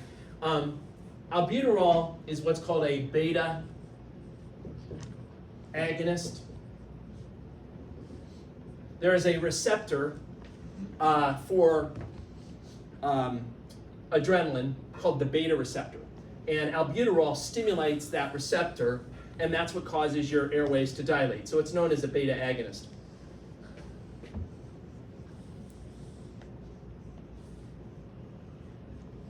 Propranolol is a drug that's given, anyone heard of propranolol? Do you know what it's given for? It's not as common as albuterol, but it's given for high blood pressure, okay? Propranolol also affects that same receptor, but it's a beta antagonist, or in popular lingo, they just call it a beta blocker. Maybe you've heard of beta blockers. So it's basically blocking that same receptor. It's preventing the adrenaline from being able to attach to that. Okay? There's a whole, I mean, again, if you're ever interested in how medications work, you know, I'd say like at least 70 to 80% of medications are working by either serving as agonists or serving as antagonists inside your body. And you know, pharmaceutical companies spend a lot of money in analyzing the structure of receptors so they can design drugs that are able to specifically bind with that three-dimensional structure. Okay. Neural circuits, this just refers to when neurons get together, they form different patterns. You know, this pattern that I drew at first, where you see one neuron, right, synapsing with a second neuron, that would be like a simple series circuit, okay? Most of the circuits in your body are more complicated than just a simple series, and there's four sort of patterns that you can see called diverging circuits, converging circuits, and reverberating circuits. So a diverging circuit is one in which one neuron stimulates several neurons, which stimulates several more, etc. So one neuron to two neurons to four neurons. So with that, the signal is getting stronger and stronger because each step of the way, you're involving more and more neurons. So it's a good way in your body when you want to amplify the signal that's being sent. A lot of your reflexes use diverging circuits to create a more powerful response. A converging circuit is just the opposite. That's where a whole bunch of neurons are kind of coming down and focusing and synapsing on one neuron. A lot of your body movements are controlled using converging circuits, where you can fine-tune your body movement by having many presynaptic neurons synapse with one postsynaptic neuron. We'll discuss that more when we get to like, I think it's chapter 16. Reverberating circuits are kind of interesting. Those are ones in which branches of axons come off the series, and then they go back and they re-stimulate the neurons at the beginning of the series. So they're kind of create like a loop that repeats itself. And they're good for activities that you do that repeat themselves. So like your sleep-wake cycle, or breathing, okay? Hopefully breathing is a repetitive activity for you, okay? That's really important. Parallel after discharge circuits, these are kind of interesting. These are like a combo. They start with like a diverging circuit that's kind of spreading out, but then they move into a converging circuit that's coming together onto one. These are used when you do sort of tough analytical thinking, like if you're trying to do math problems with your head or things like that. I try to avoid tough thinking, but maybe you like that kind of thing, right? That's your deal. So here's a diverging circuit. You can see more and more neurons are getting involved. Converging circuit, less and less neurons are getting involved. Reverberating circuit, branches are coming off that are re-stimulating the circuit and kind of creating a loop. And then a parallel after discharge circuit starts kind of with one neuron that spreads out and then involves multiple neurons, but by the end of it, you've come back down to just like one neuron. Last topic, regeneration and repair of nervous tissue. So, nervous system is not good, or neurons are not good at mitosis, okay? When you kill a neuron, it's like, that's called neuronicide. No, it's not called neuronicide. When you kill a neuron, it's like dead forever. You don't have other neurons that are gonna undergo mitosis to replace the neuron that you lost, okay? That would be referred to as regeneration, okay? And neurons are not good at completely regenerating themselves. They can, however, and they do exhibit what's called plasticity, and that's the ability of neurons to make new synapses and new contacts. Neurons can grow their axons to make new connections. They can grow their dendrites to make new synapses, okay? And they can also, if you're lucky and you damage a dendrite or you damage an axon, they might be able to repair them. But if you kill the whole neuron off, don't expect other neurons to replace it by undergoing mitosis. That's probably not going to happen. Yeah. So, just out of curiosity, when you say like a limited ability for regeneration, what does that actually mean? Like how, like do they completely not undergo mitosis or like? Yeah, so there are, the reason I say, they say limited ability up there is because like in this next little section here, it does talk about like certain neurons that are in some parts of your brain actually being able to undergo like neurogenesis, which is just another name for like mitosis. So some neurons, yes, some neurons can undergo mitosis, but those are few and far between. The vast majority of them don't do any regeneration. Yeah. So when you're learning or like doing anything that like works your brain, that's just strengthening what's already there. It's not making anything new.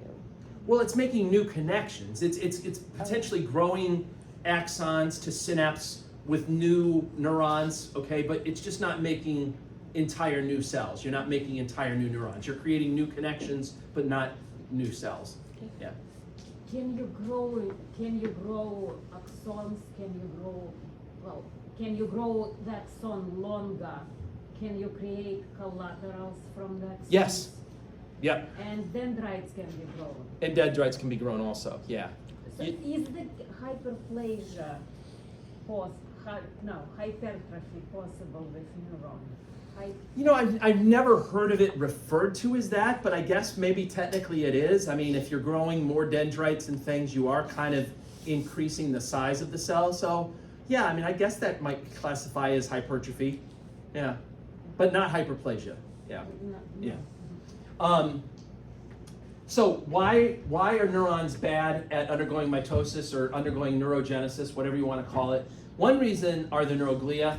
For whatever reason, the neuroglia kind of block the neurons, it seems, from being able to undergo mitosis. The neuroglia do a lot of really important things. They make myelin, they make CSF, they make the blood-brain barrier, etc. But somehow they seem to kind of kill the jam for the neurons. The new neurons can't undergo mitosis or whatever is effectively.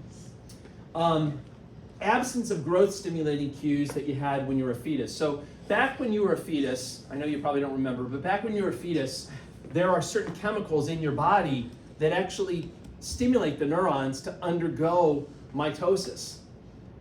But after you're born, you don't have those chemicals around anymore, and so the neurons don't undergo mitosis. And you can bet that lots and lots of researchers have looked into this and have tried to figure out, like, what are those magic chemicals in the fetus, and can we, replicate them in the lab so that we could start, treating people that have spinal cord injuries or strokes with this to actually grow new neurons. I don't really know where they're at yet. I mean, obviously it'd be a wonderful thing if you could get like spinal cord injury patients to walk again and things like that. They have made significant improvements over the last like 20 years, but it's still not a fix. So, you know, if you were thinking about getting a spinal cord injury tonight, don't, okay? Yes? So when, like, they say your brain isn't fully developed until you're about 25, that has nothing to do with new neurons. It's not new neurons, it's completely just different. connections, yeah, you know, connecting up with smart ideas that make sense and eliminating the bad choices of like your teenage years, I don't know, yeah, breaking those. You can also break synapses too, like you can make new synapses and then when you forget stuff, right, that's like synapses being broken, right? For example, you're making a lot of synapses as you take this course, but I would imagine, I don't know, probably by July, most of these synapses will be broken, okay? Maybe even sooner than July. Hopefully not over December, right? Hopefully keep them going for the next term, so that you're good for AMP2. Rapid formation of scar tissue, that's always a problem in your nervous system. Once scar tissue is laid down in those dumb collagen fibers, it kind of blocks the neurons from wanting to grow. There is some good news though that some places in your brain seem to be able to undergo mitosis. There's an area called the hippocampus, which is a learning area. There's also the olfactory epithelium that you'll learn about, which is a spot where your sense of smell is located. There's neurons there that can undergo mitosis. But those guys are the exception, not the rule, okay? And you know, most neurons just can't do it. Now, if you're in the peripheral nervous system and you damage a neuron, not kill it, but just like, I don't know, if you cut its axon or you cut its dendrites, it might be able to regrow those things provided some conditions are met. First of all, again, you gotta be in the peripheral nervous system. For whatever reason, if you're in the central nervous system, the damage is gonna be permanent, you're not gonna repair it. But if you're in the peripheral nervous system and the cell body's still alive, the Schwann cells, which form the myelin sheath of the axon, if they're still functional, and if the stupid fibroblasts haven't laid down collagen fibers in scar tissue too quickly, then you might be able to repair it. And if you're lucky enough to repair it, these are the steps that you would follow, or the neurons would follow. So about 1 to 2 days, say you cut an axon. It sucks, but you cut an axon. 1 to 2 days after you cut that axon, the Nissl bodies will start breaking up. The Nissl bodies, if you remember from last week, are actually clumps of rough ER. For whatever reason, they're going to become sort of hyperactive because they're going to have to make new proteins and new building blocks. So as they do, they kind of separate into these little granular masses, and that process is called chromatolysis. It's like the rough ER kind of gearing up to make new proteins to replace the damage, or to repair the damaged axon. 3 to 5 days after the injury, the axon beyond where the cut was will degenerate, and so will the myelin sheath. So it'll start to break down. That's going to be lost. And that's referred to as Wallerian degeneration.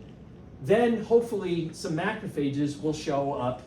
Macrophages, are good at phagocytosis. They'll gobble up some of the dead axon and Schwann cell parts. They'll clean up the area. Also at this time, the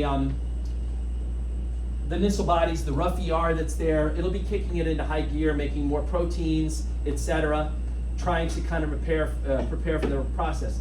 The remaining Schwann cells that are still alive, they're going to form this thing called a regeneration tube that basically will direct the growing axon where to go. So like suppose you had an axon that was connected to like your quad muscle in your leg. You cut the axon to that muscle, the Schwann cells will be like, all right, I'll help you out. They'll form this regeneration tube that leads to the quad, basically kind of trying to guide the axon as it regrows itself, saying, hey, this is the pathway you want to follow so that you can reconnect with the muscle. Okay? It's still a slow process, 1 to 0.5 millimeters per day. And again, there's no guarantee that this will work. It's got conditions that have to be just right. All right. Any questions about any of this stuff? Get us out a little bit earlier. All right, well, it's a lot of information. If you think of something, shoot me an email and I'll try to help you out with it, or you can come to my office hours and we'll talk about it, but it'll eventually sink in. It takes a while.